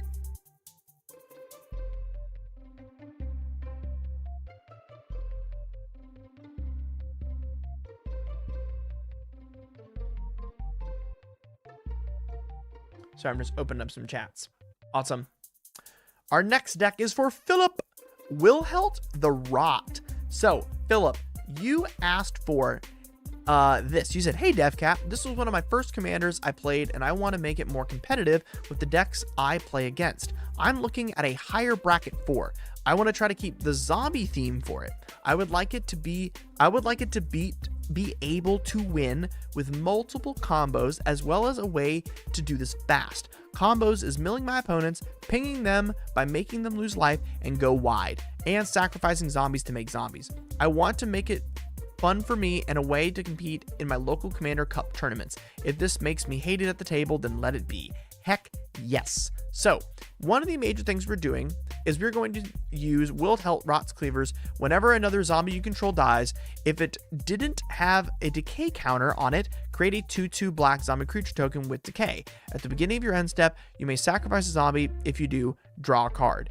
We are going to be using anything that drains life when something dies, such as Undead Augur, or not Undead Augur, sorry. We're going to be using Zillipart Cutthroat alongside our commander for an infinite combo. So we're going to be sacrificing anything. We're going to be, sorry, not sacrificing anything. We're going to be sacrificing, where is it? My Gravecrawler to anything that can make mana. So Gravecrawler can be sacrificed to something like Warren Soul Trader. It can be the Phyrexian Altar, Funk. And every time it dies and we make mana, we're able to then cast it from our graveyard because we control a zombie, and we can infinitely cast and infinitely recast and sacrifice Gravecrawler from our graveyard to kill the table. And we're going to be trying to do this as fast as possible. So let's look into how fast this deck can do it, because we do need our commander out. Kind of important. Okay. We also have a Machias. There's a couple combos in this deck. We also have a Machias deck, or a Machias combo in it. So this hand doesn't have a way to get any of the combo pieces, but it does have good mana. So Wilhelt can draw us into things. So it's not terrible. So I think we can keep it because Wilhelt can be our like draw, engine. So we'll play the Underground River. Actually, we'll do the Sunken Hollow first because it comes in tapped. Next turn, we'll do Underground River into the Signet. What's up, Philip? We're doing your deck. River of Tears. And then we're going to do 4 mana for Wilhelt. There we go. Okay, awesome. Exotic Orchard. And then we're going to pay 5 mana for Machias the Unhallowed. Okay. We are going to be able to go for an infinite next turn, I think. Yeah, we can go for it next turn. What's up? Would you be all right if I make a copy of my deck list and share it with you? Yes, absolutely. Please do. I would love to. Okay. Next turn, we can pay 2, and we can actually sack Wilhelt to Diabolic Intent. And then we go get Walking Ballista. Oh, did I not? Whoops. Sorry, I forgot to put it in here. We're going to pretend this Grim Tutors are Walking Ballista for a second. And that goes in a hand. Then it says, whenever a human deals damage to you, destroy it. Awesome. Not important. It says, other non-human creatures you control get +1/+1 and have Undying. So you play the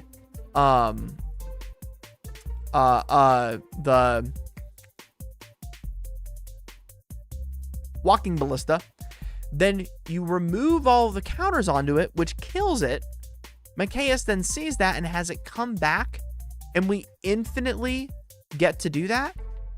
And we have Blood Artist out to make sure, for some reason, if they were like hexproof, it would get around that too. So that's one of the combos in the list. The next combo that is in the list is obviously the Rooftop Storm Infinite. You all know that one already. Just play out all of your commander or all of your creatures. Hey, Def, would you or anyone else be able to tell me if my submission for my deck got through? I've been having some issues on my end. I messaged you on Patreon a couple weeks ago. Oh, Nick, that is awful. Please hit me up on Discord or let me check your message after the stream. Thank you so much for letting me know. Sorry about that. So the main combo with Wilhelt that you're going to be running into is Wilhelt plus anything to sacrifice Gravecrawler. So make sure you get Gravecrawler. I think I love the way the deck is themed in terms of the fact that this deck is 100% all about making sure it's zombies. But no inconvenience, no problem at all, Nick.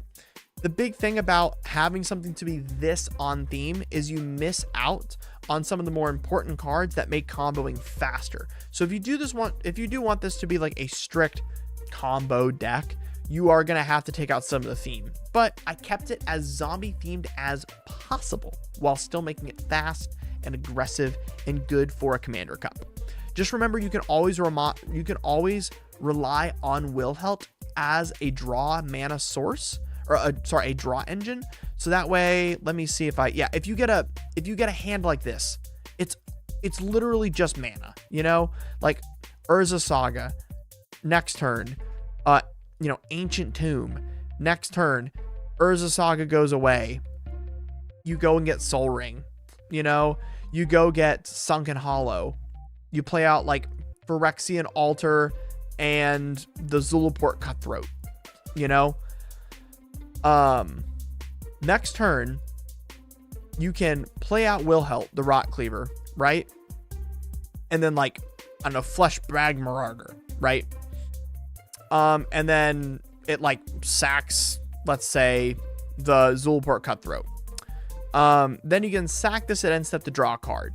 Then you do make a zombie token. So now it says at the beginning of your end step, you may sacrifice a zombie, and now you can keep drawing every end step with this 2/2 zombie. So yeah, because you're going to create it after the fact, after combat. So that way it doesn't sacrifice yet, because it sacrifices at end of combat. So just, you know, remember that going into this. By the way, it says I only have 5 people watching right now on YouTube. Did everyone get, like, kicked from the stream or something? Is everything okay? See you later, Eternal. Because how many people do I have here? YouTube said 34 and then 0 and now 5.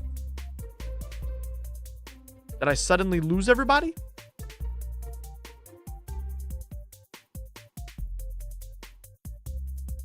I would assume no.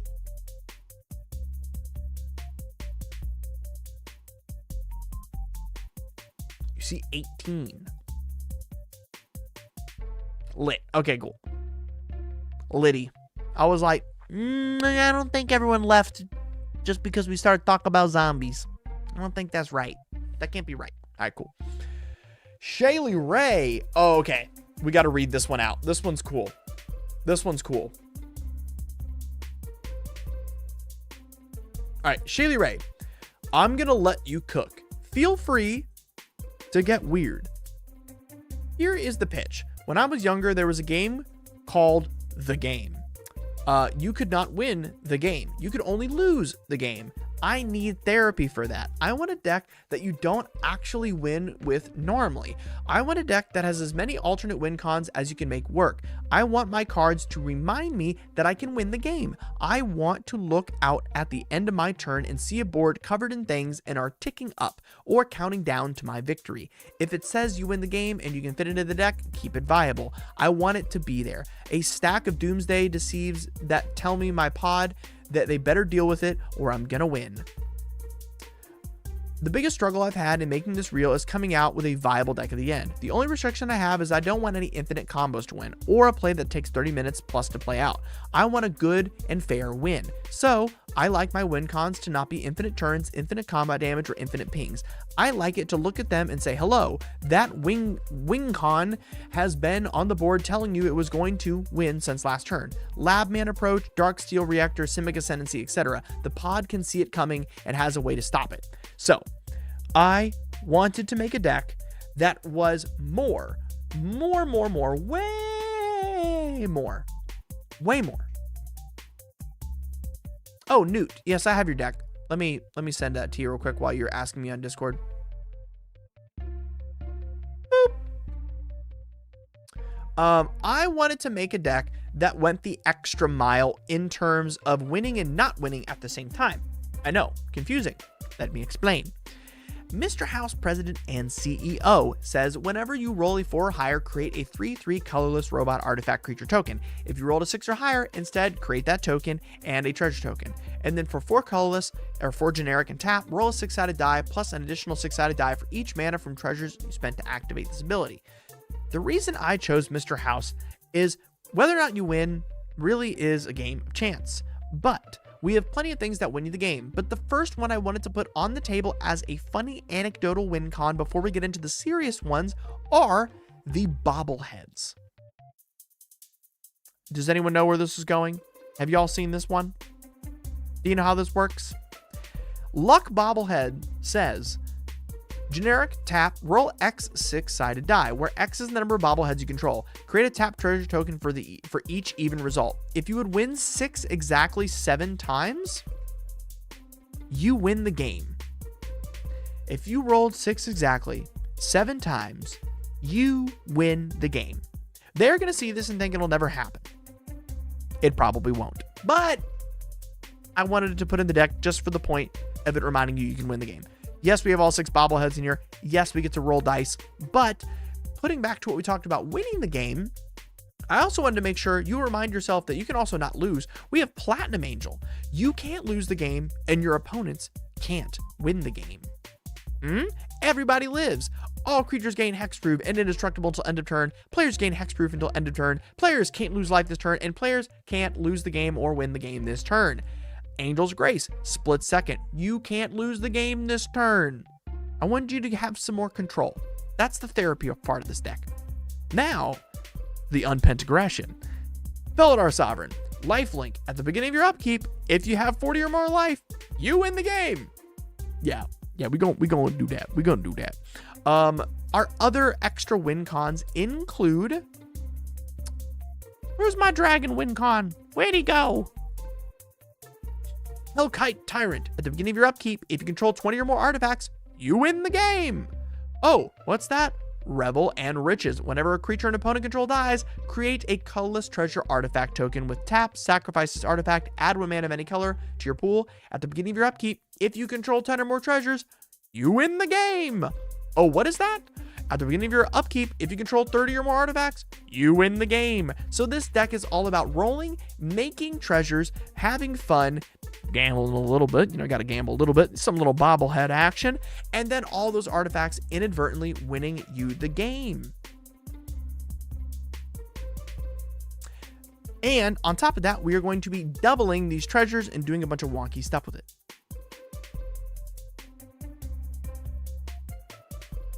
So, getting into how this deck actually plays, let me get into my little playtester portion. Oh, sorry, I should have been on Showcase when I did all that. Sorry, guys. I will make sure to switch my things next time. So, for the most part, I think this deck just needs something in your opening hand that makes you treasures. I just think that's the best way to do it. So, let's mulligan for that. Oh, we accidentally left a Misty Rainforest in the deck. Let's take that out. Whoops.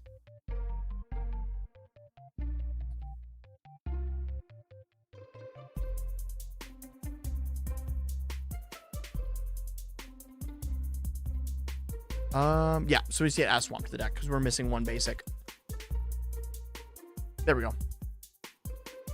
Wonderful. Awesome. Okay, so we do have a couple things that effectively make us treasures as long as, because Academy Manufacturer says if you would create a clue, food, or treasure token, instead create 1 of each. But we don't have anything else in our hand that makes any of those tokens. So it's a little difficult. Mr. House does technically make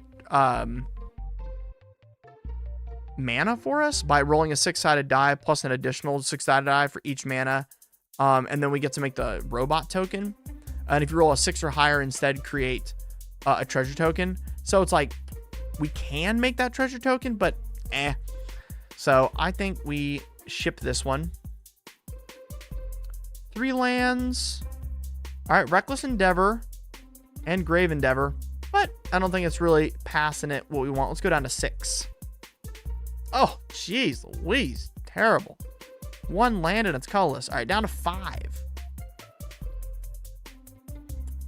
Okay, down to 4. Oh, perfect. We got land tax. That's hilarious. Okay, great. So now all I have to take is these 2.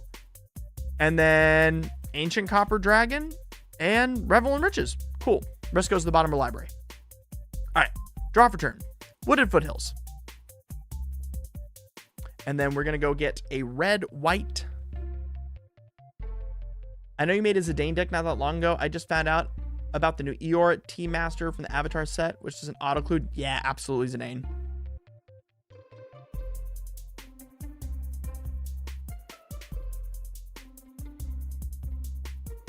Vito! Sorry, my cat is screaming. What lands did I include in here for this that have white? It's Sacred Foundry, right? That the name? Yeah, Sacred Foundry. Great. So we grab Sacred Foundry, and then we grab land tax. And then next turn, at the beginning of our upkeep, before we draw, it says, you may search your library for up to 3 basic land cards, reveal them, put into your hand, then shuffle your library. If someone controls more lands than us, as long as we weren't player 1 in this game, that works. So we go and we grab our swamp, our mountain, and our plains, and we put it in the hand. Bing, bang, boom. Awesome. And then we go to turn 2. We use Verdant Catacombs, thin the deck out of lands even more. Let's see what we grab here. Bum, bum, bum. And we'll grab Blood Crypt. Yep, Blood Crypt. Awesome. And we'll play Myrakul's Edict. It says choose an opponent. That player sacrifices a creature. And then each opponent sacrifices a creature, or if we hit 20, each opponent sacrifices a creature with greatest power among creatures. So we're going to try to destroy everyone's early mana dorks. Hey, Emma, we did not play the league game. Everyone voted to go straight into decks today, which is probably a good call because we do have a lot of decks today. So we're going to roll a 20-sided die. Roll a 7. So choose an opponent. That player sacrifices a creature. We make someone sacrifice a creature. Boom, boom. Awesome. Next turn, play out our swamp, white, red, black, Mr. House. And get to our next turn.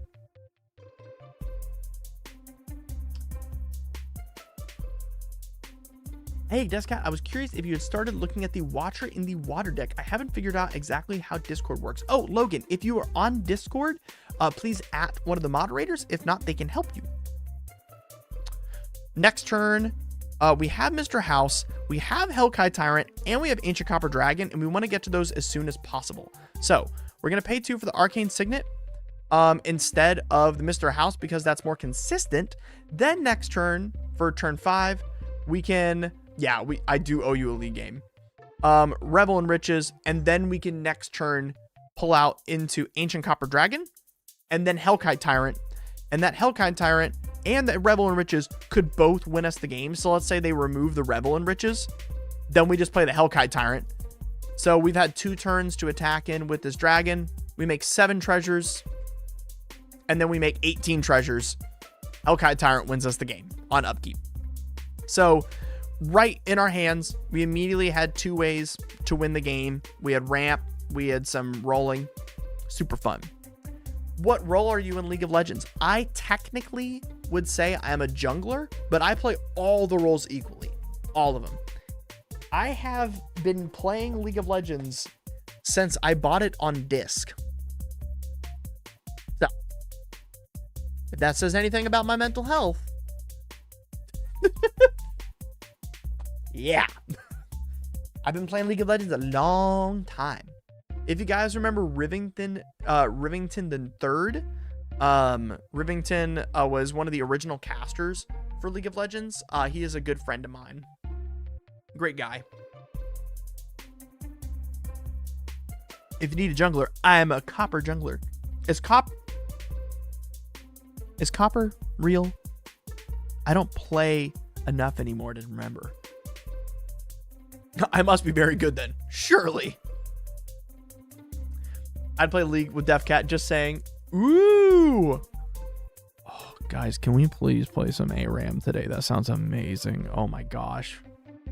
Y'all want to play some fan games today after we get through some more decks? All right, let's get through some more decks, and then we're going to play some fan games. Rivington was more than a great caster. He was a great guy. We got a lot of decks to get through the day. Got a lot of decks, all right? All right? I got to keep going for a little bit longer. Spell Shock, Colonel Autumn. So, here is the biggest thing about this deck. It says, other legendary creatures you control have exploit. Whenever a creature you control exploits a creature, put a +1/+1 counter on each creature you control. So, the idea is this deck is full of legendary creatures, like a crazy amount, right? It's so cool. Here's what's super fun about this deck, and I was shocked how much fun this is. There are so many ways to BS this. It's so much fun. We have lots of ways to make extra tokens, so then we exploit tokens, and then we put +1/+1 counters on all of our legendary creatures, and then we have also things that make a bunch of tokens generally because there are already legendary creatures that do that, but then Luminous Broodmoth is the most rude thing I've ever seen in my life, and on top of that, it's got a Mothra printing. That's not the Mothra printing, although that basically looks like Mothra. It's got a Mothra printing, baby. Oh my gosh. So, how does it play? Glad you asked.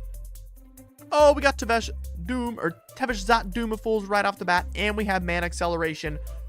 Oh, I like this hand. Land, turn, land, Orzhov Signet, land. Yep, pay 3 life.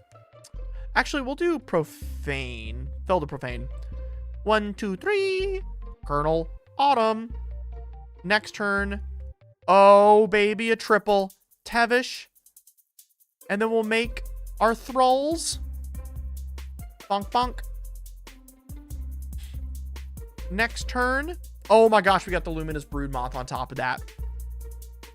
Just rude. Junji, exploit. Put a +1/+1 counter on all of our legendary creatures. Bonk. Doesn't add it to Junji, as the exploit happens while Junji's on the stack. Oh, no, it doesn't. It's when it enters. Never mind. Junji does get the +1/+1. That is awesome. And now, next turn, right? Luminous Broodmoth. It enters. It exploits Junji.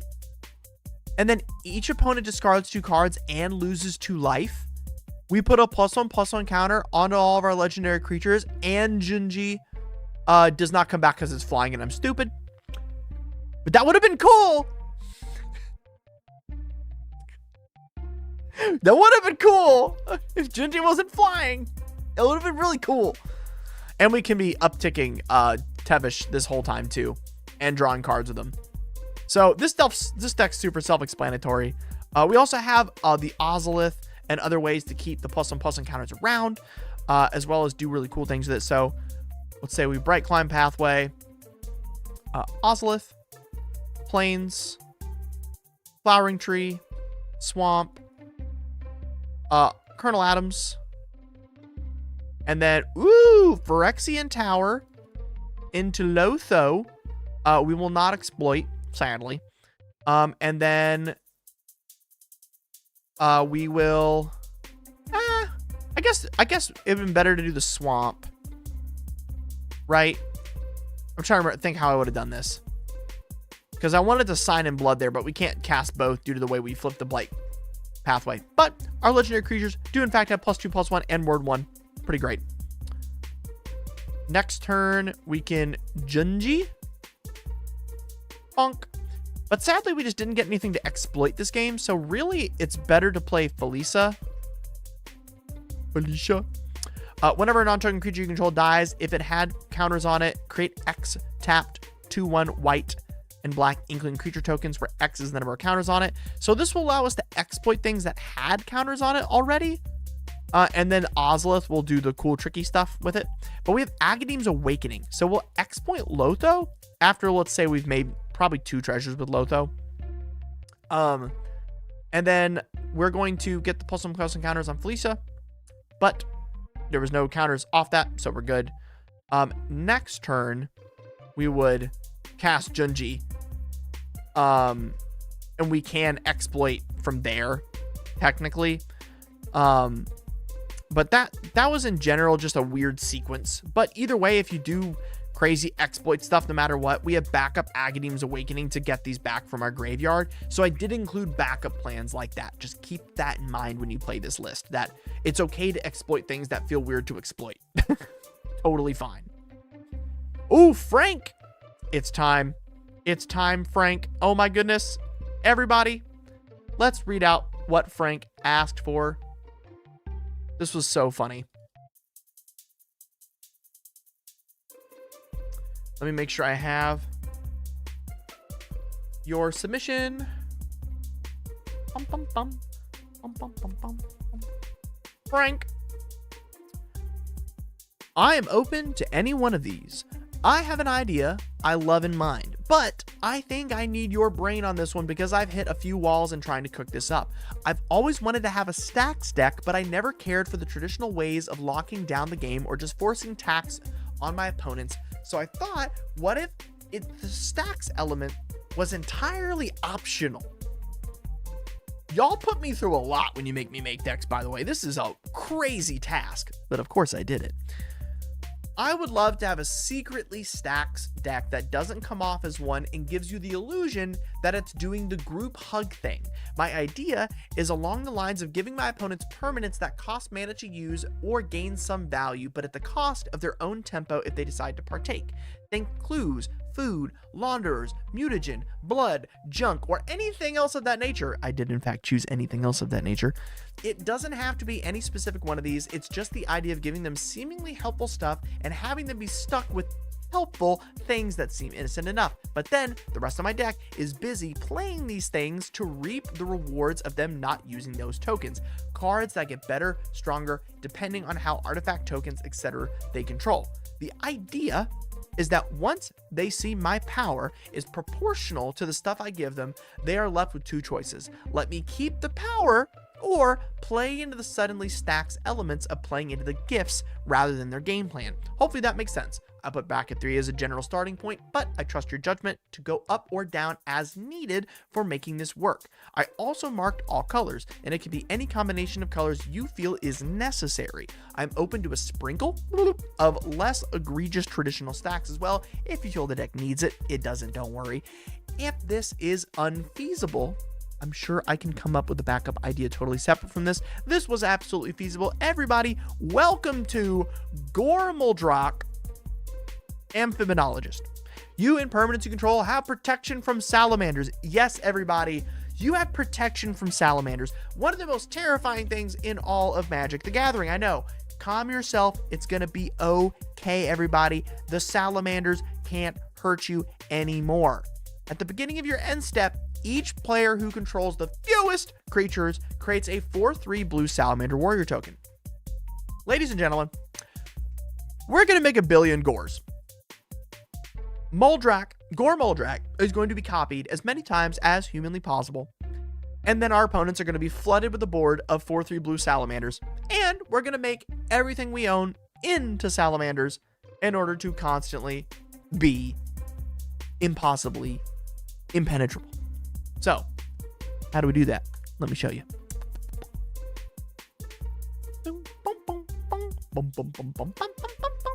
All right, this is a amazing opening hand. Oh my goodness. We have Sakashima, we have Minds Aglow, we have Dictate Karametra, and we have Ramp.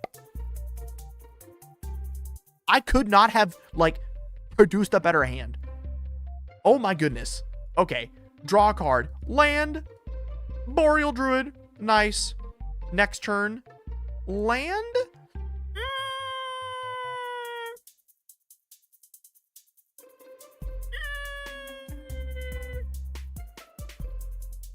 I hate that I want to play this Talisman even though it's not on curve, so we won't. I'll be responsible. Blue, green, generic, Gore.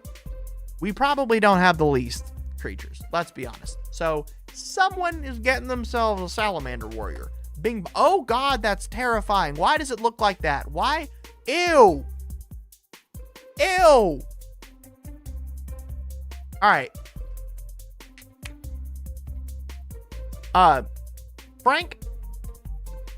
Get it? Frank, because your name's Frank. Please go get cuter salamander tokens. Hold on. I have an idea. Frank, hit me up. I have salamander tokens for you. Hit me up on Discord. Let me mail you these. I'm gonna give you the your salamander tokens are gonna be all the really cute hollow foil cards I got from the Godzilla thing that look like lizards. So you're gonna give everyone these nasty little old Godzilla looking lizards. That'll be hilarious. Not the card art that we thought, but the card art we needed. Our salamander shall blot out the sun. Indeed. Okay. Turn 3. Time to start making horrible choices. Let's go get our Tropical Island. Bing bing. And we're going to play out Sakashima, the Imposter. As it enters, you may choose a creature in play. If you do, Sakashima copies it, except its name is Sakashima the Imposter, and it's still legendary. So we are going to have a copy of Gore. And then we are going to make a salamander token. for somebody else. All right, great. Next turn. Oh my gosh. Oh no. Oh, I put Bloodstained Mire in again. Dang it. Scalding Tarn. There we go. Okay. I got excited. I put in the wrong fetch. Island. Bonk. Oh my gosh. So, we can either dictate Karametra and do something nasty next turn, or we can Sakashima this turn. I think we dictate Karametra. So we're going to dictate Karametra. It says, whenever a player taps a land for mana, that player adds one more mana of that type. We've now doubled our friends' mana in their lands, right? Good for them. They have fun. Have fun. They're going to build up their boards and have more creatures than us next turn. Right? Right. All right. Next turn. We're going to tap.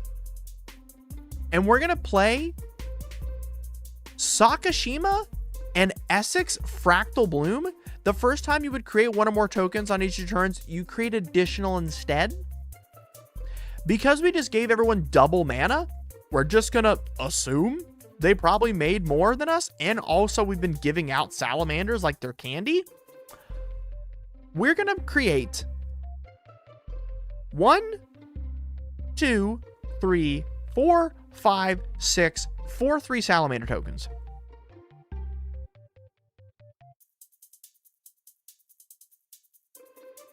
How we feeling? How we liking that? Are we liking that? Frank? Turn 5, 6 salamanders?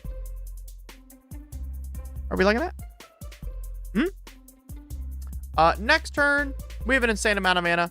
We could like Minds Aglow, X equals 1 billion with all of our friends for fun, because it says starting with you, each player may pay any amount of mana. Each player draws X cards where X is the total mana paid this way. So everyone will draw an insane amount. We can also Windfall if they've drawn a bunch of cards after that. So Minds Aglow, draw like 12, and then we can Windfall. Just do crazy shenanigans. So it's still group huggy in nature because it needs to come off that way. And then you have a bunch of tokens. It's awesome. Awesome. Ooh, Zach, Nathan Drake. My cat is fighting my dog. Let me go take care of them. They're being very annoying. Be right back.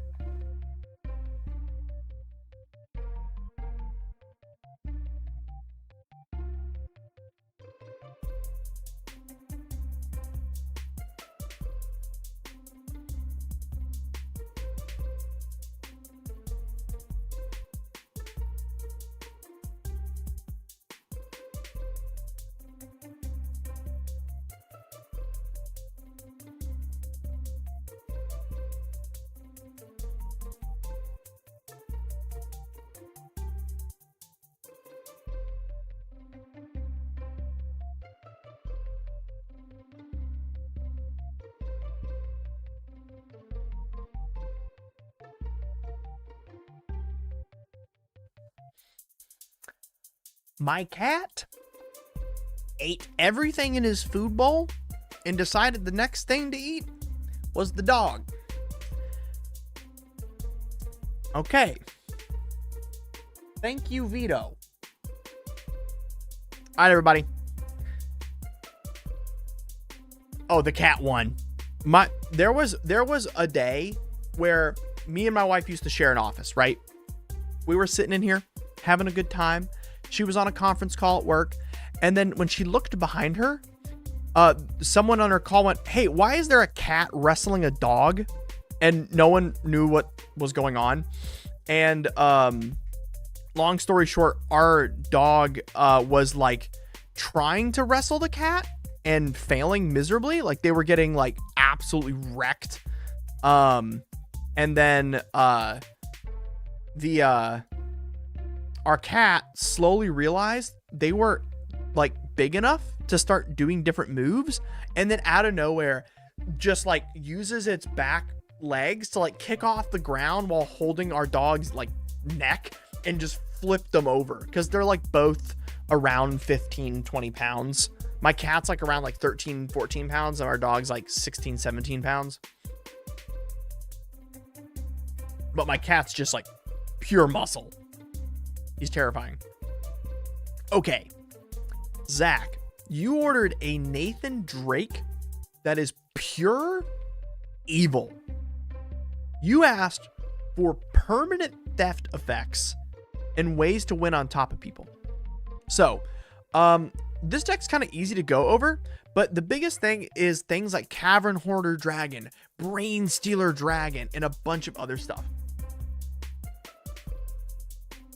Hello, bro. You have a Kalia of the Vast under your name. Like, on my Mox field? Like, have I made a Kalia of the Vast deck before? Or did you order a Kalia of the Vast deck that you ordered from me? I don't know. You would have to search Moxfield. But in 24 hours, I do have a website going up with my entire deck collection on it. So stay tuned for that. Yeah, definitely check me out on Moxfield. But yes, I'm going to be doing a huge catalog for patrons on my website. And I'm 99% sure there's a Kalia on there. So, the other portion of this deck that is very important and something that I highly suggest everyone to be interested in when it comes to Nathan Drake is his second line. It says, whenever Nathan Drake attacks, exile the top card of each player's library. You may cast the spell among those cards. I highly, highly suggest adding extra combats like Karlach into Nathan Drake lists. It's goated, like big goated. And then the funniest thing you could ever do, the funniest thing on God's green earth you could ever do is to do something like Relentless Assault plus like Ancient Copper Dragon to have infinite combat steps and then play everything in everyone's deck as your win con. That would be hilarious, and you should absolutely do it. So I highly encourage this terrible behavior. We also have things like Atali, and things like Nashi in the deck. Rev, obviously. Rev is like literally the same exact thing as Nathan, except you get to add treasures. If they could be partner commanders, they should be. I'm kind of confused. When I go to add like Savannah to my Moxfield deck list, it says it isn't legal to do due to format. I'll give that a check, Serpenting. That's very strange. Let me fix that for you. But yes, that is Nathan Drake. The biggest thing is you always want to make sure you have the mana to cast Nathan Drake. That normally means 2 lands and a mana rock. Normally. Because remember, Sol Ring isn't that great in this list. Unless you have something to immediately cast with it, because Nathan is blue, black, red strict. No extra generic mana needed. So sometimes the Sol Ring start with 2 lands isn't what you want unless you have something else really good to cast in your hand. Just a thought. All right, everybody. We are officially into all of the decks that were asked for in the October summary. But today we have played a lot of games. We have played an insane amount. I'm going to now put all of these deck lists into Discord, but we're going to end stream on an ARAM. So I am going. Oh yeah, it's probably because it's a 30th anniversary version. Correct. I'm gonna put. I don't know how to do this. Let's see if I can figure this out. I've seen that you can like. Oh, I don't want to play Arena. I'm gonna play ARAM. All right, everybody. If you like League of Legends, not Arena, ARAM. Come on. There we go. If you like League of Legends, I'm going to figure out how to do an invite. If anyone else knows how to share an invite on League of Legends to Discord, let me know. It'll be in the Discord.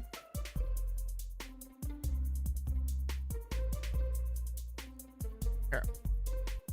Let's see if I can do that. League of Legends.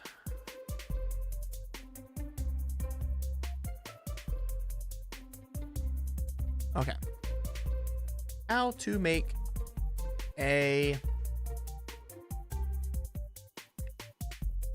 invite to my League game on Discord. There's like some way to do this.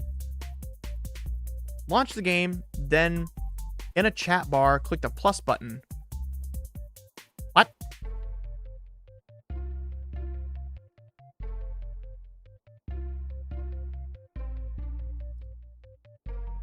Huh?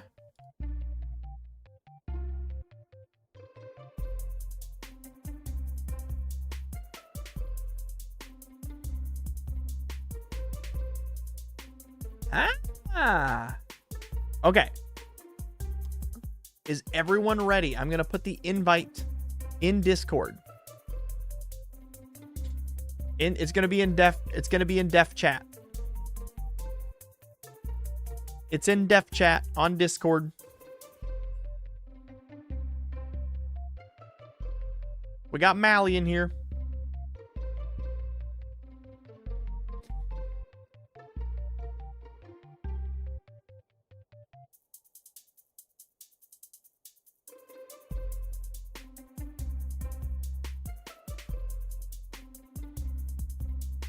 Oh no, Wacky.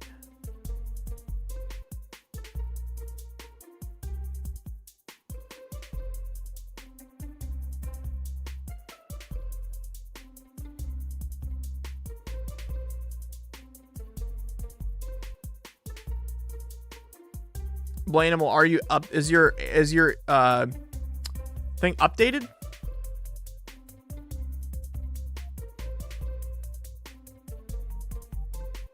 Oh, that sucks, Chuzix. I'm sorry.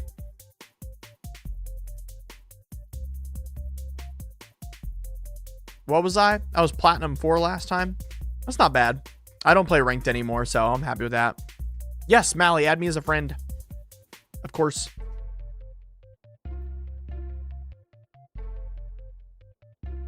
That's okay, Wacky Pizza Man.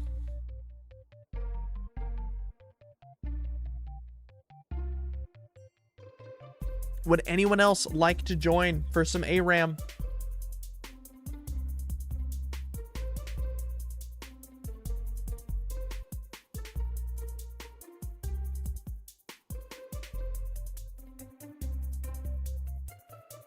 Blainable, do you need me to add ya?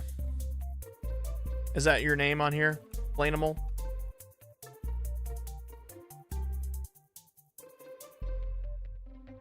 When I send text to people? What do you mean?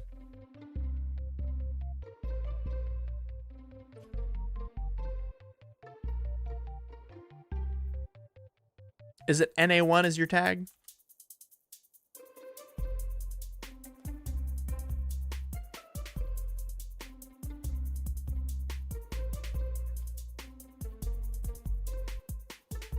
Oh, Decks.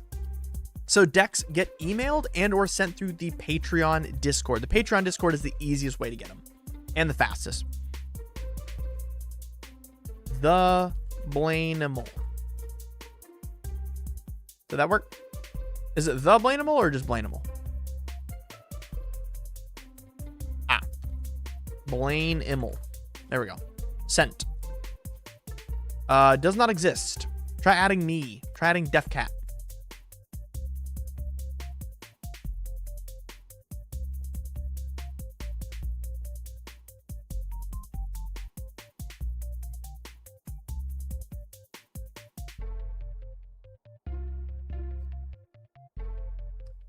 Is it not open maybe? Oh, it's an open party now. My bad. It's invite. My bad. My bad. Try now. Wait. Wait, open party to friends. Wait. No, it was open. What? Okay, great. There we go. All right, we're going to add a new social folder. Def Chat Gamers. All right, anyone else want to get in here with us? Last call.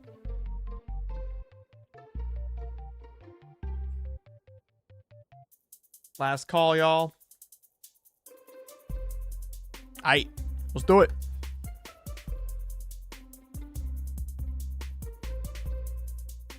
Let's get that League of Legends music going now.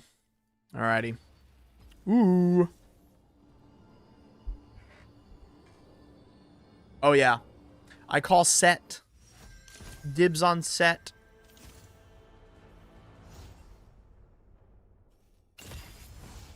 The heart is the strongest muscle. Oh, Brand. Ooh, that's good. All right. All right. Oh, yeah, I'll take... Oh, baby, I'll take Brand. Let's go. Heck yeah.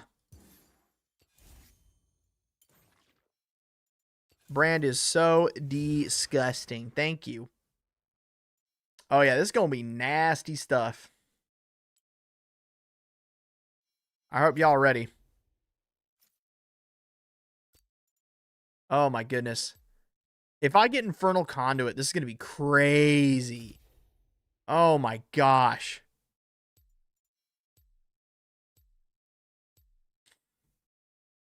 I'm so ready.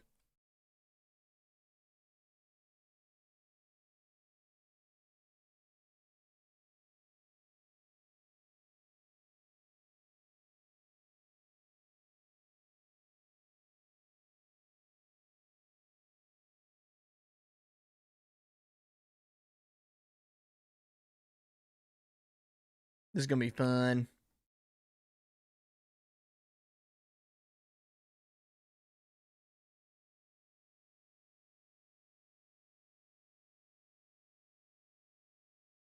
Oh, do not worry. You could all sit here and lick your keyboards. I will. Oh, man, they got set.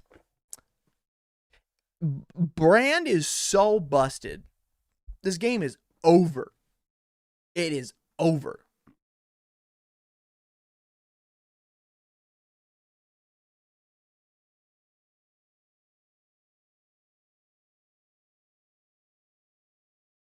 Oh, Valeroni, sorry. Dang it.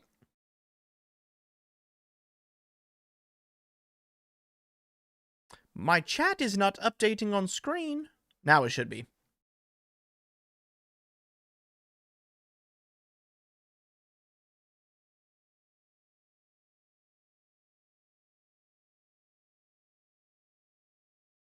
No, Valeroni. Oh, that stinks. Very sorry to hear you've been bedridden.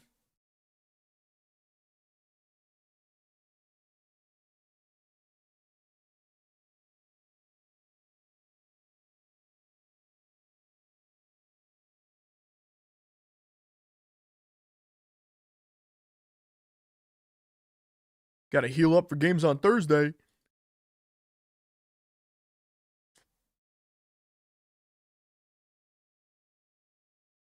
Are y'all ready to see what someone who's been playing League since it was on disc? Y'all ready to see someone who's been playing it this long play the game?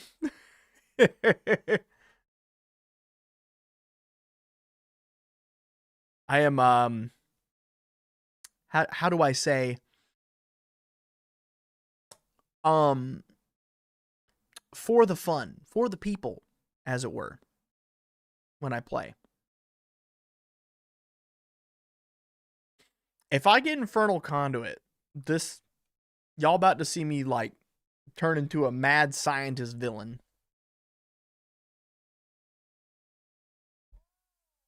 There we go.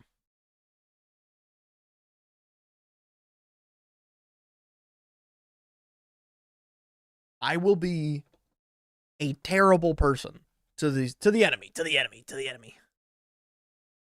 Yeah, League is loading like someone disconnected. Most likely someone like blue screened or something, because obviously the security client on League of Legends is rough. It used to blue screen my computer all the time. It's tough.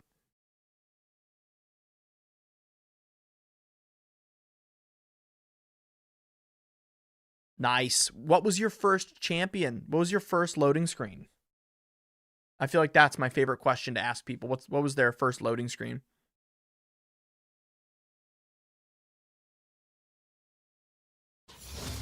Hey, let's go. Pass me the money.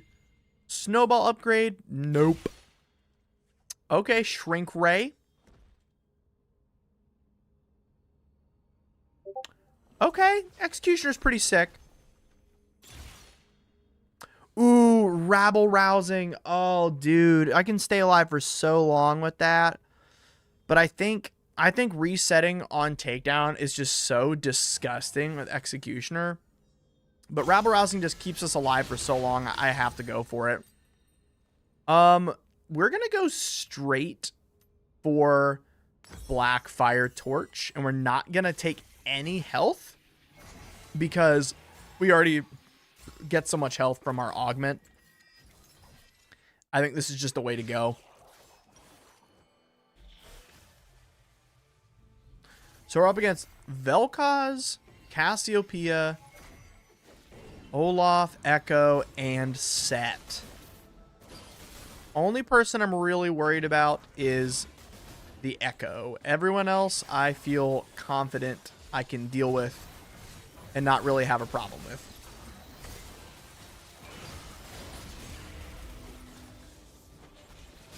Get that Echo. Get that Echo.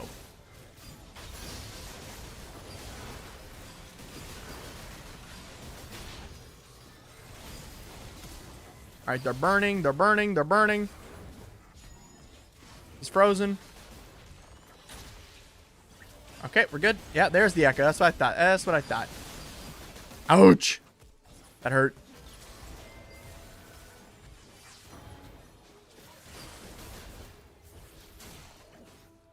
Yep. Mimi no like Echo.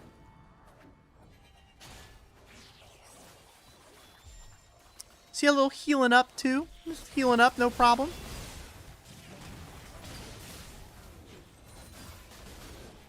Getting some good CS, a whole 1 CS, you know how we do around here, guys. Boom, 2 CS, baby.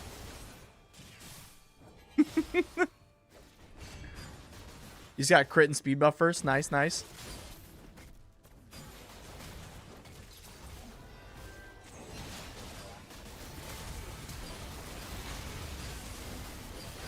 Okay, they're all burning. They're all burning.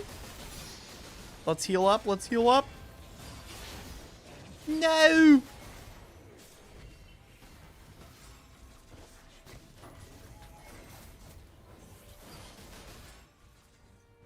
Alright, well, we're healing up just fine with our passive, which is awesome. Love it, love it. We're doing a lot of burn damage. Love to see it. Yikes! Okay, good.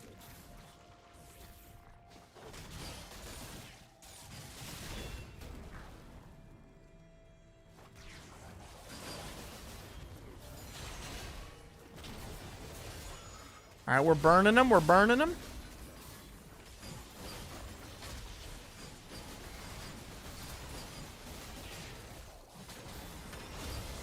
Stun that Olaf. Stun that Olaf. Yes! Yes! We're doing it! We're doing it!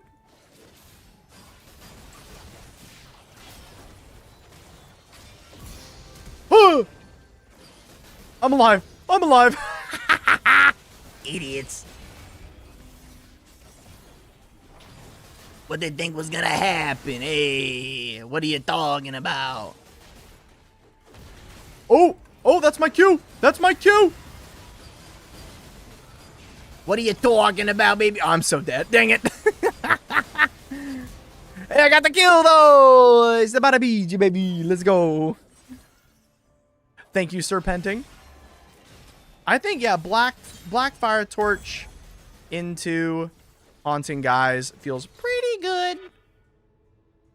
Oh, I didn't hit level 7. No. That's sad. We did not hit our augment yet. Bummer. Have a great day. See you later.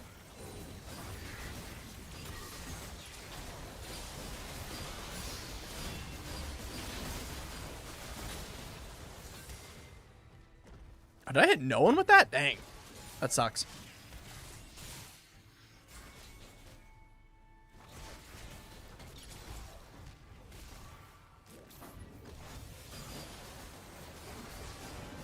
All right, they're all burning. They're all burning.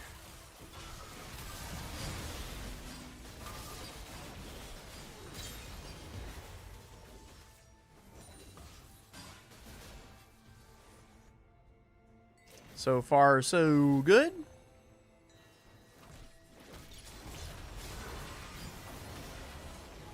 Okay. Works for me.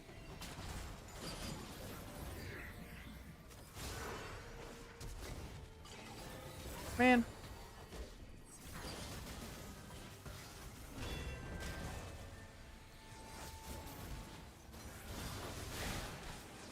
Oh, my ult would shred here right now if I used it. Oh my gosh. I think I should just do it. Yeah. Oh my gosh. Yeah, that's nasty.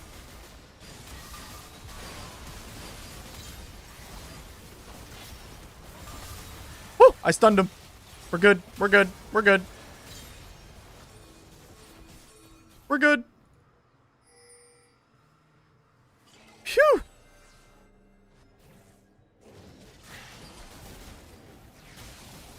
Oh, that hurt a little bit. Only a little bit. Ouch.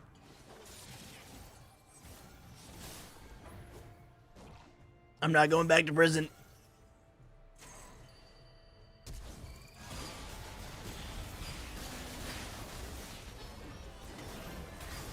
Oi!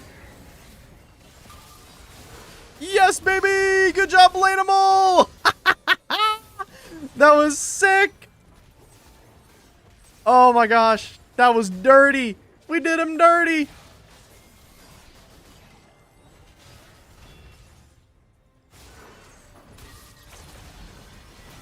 Uh-oh. Uh-oh. Uh-oh. I got him! I got him! We're good, we're good, we're good!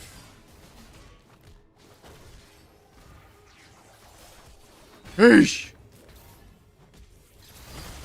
Ayah! Ayah!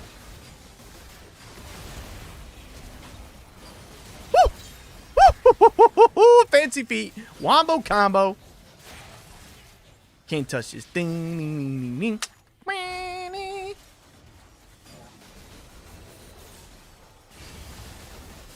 Oh my gosh. Let's go.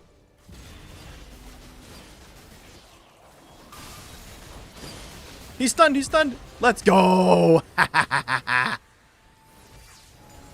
Only one death, baby. No augments yet. Oh my gosh.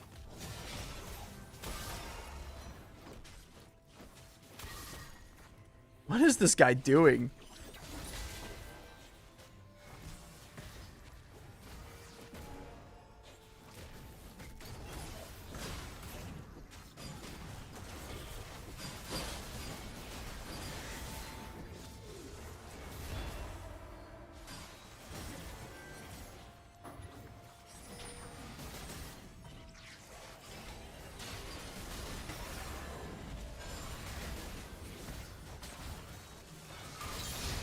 Nice.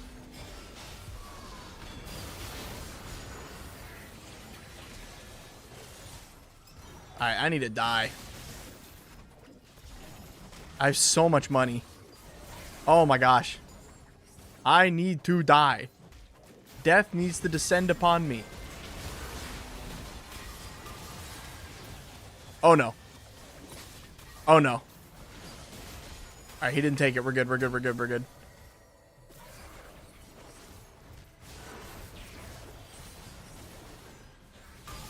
Oh my gosh, Malacrosis, how are you alive?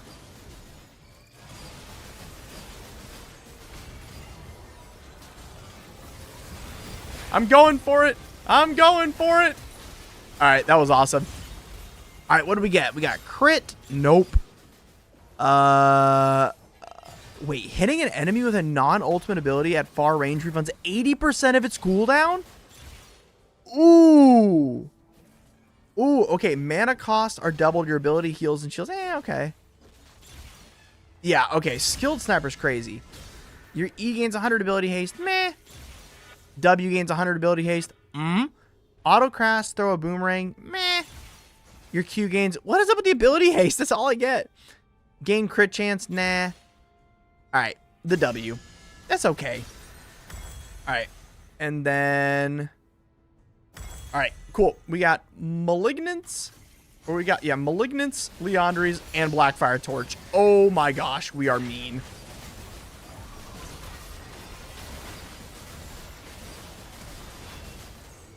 Oh my goodness.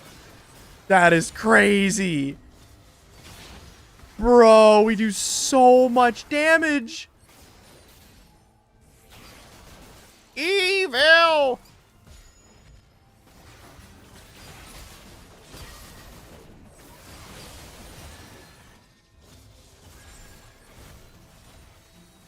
This is crazy.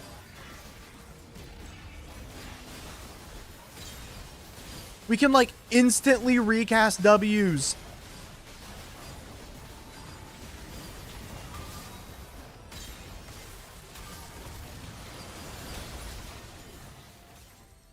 This is messed up. If I hit my W, I instantly get it back.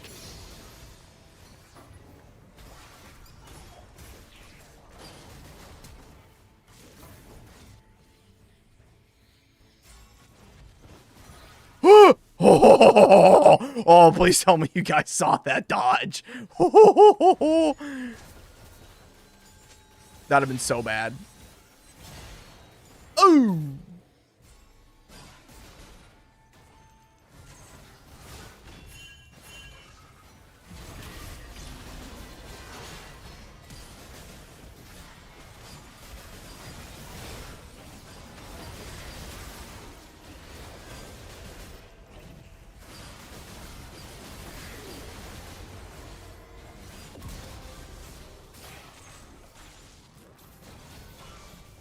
Here comes the sun, doo-doo-doo-doo. Here comes the sun. Triple kill. It's alright.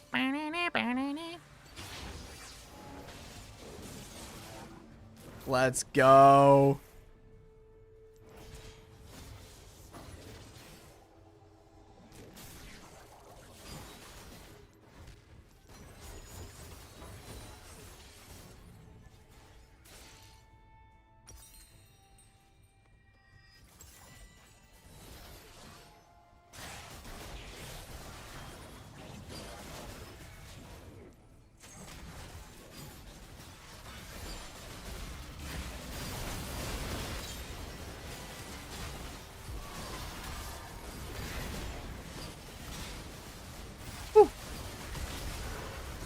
Uh-oh.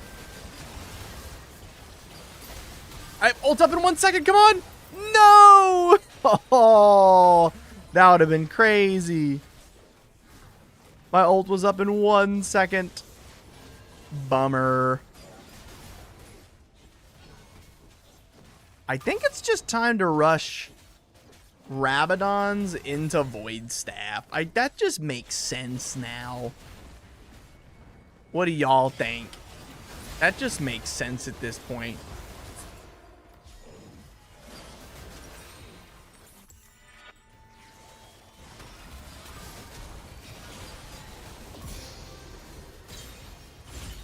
Oh. Wait, what? What?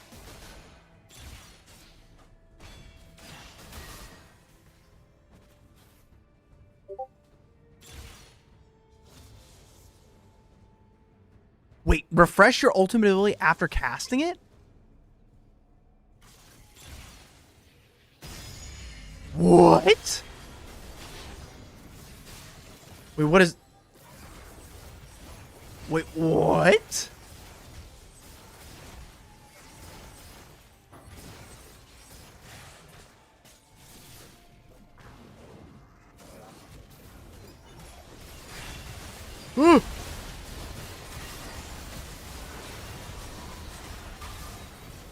Oh, he ran me down. He ran. Y'all saw that, right? Oh my goodness. I could not do anything. Anything. That's Olaf for you.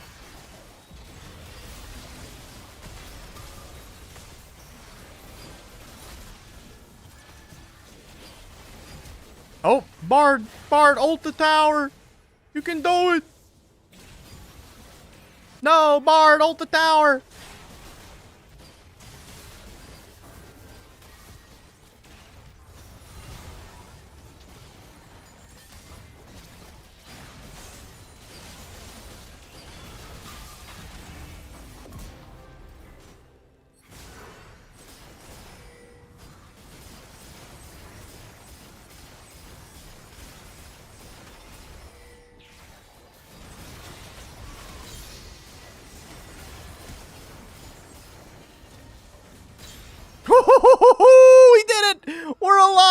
Good job, team.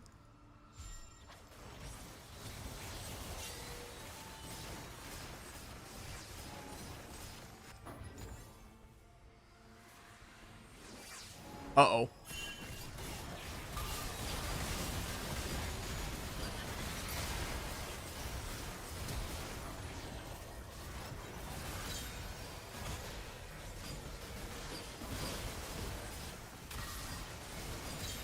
Great job, everybody.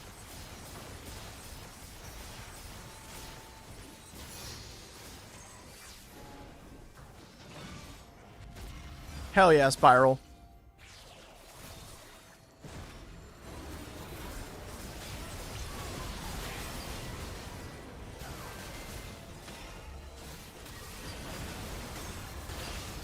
Ooh.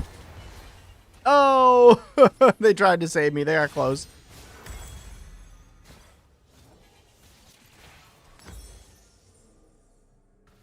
I don't think I had enough magic pen.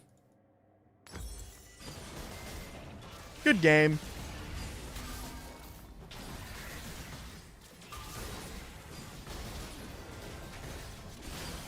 Good game.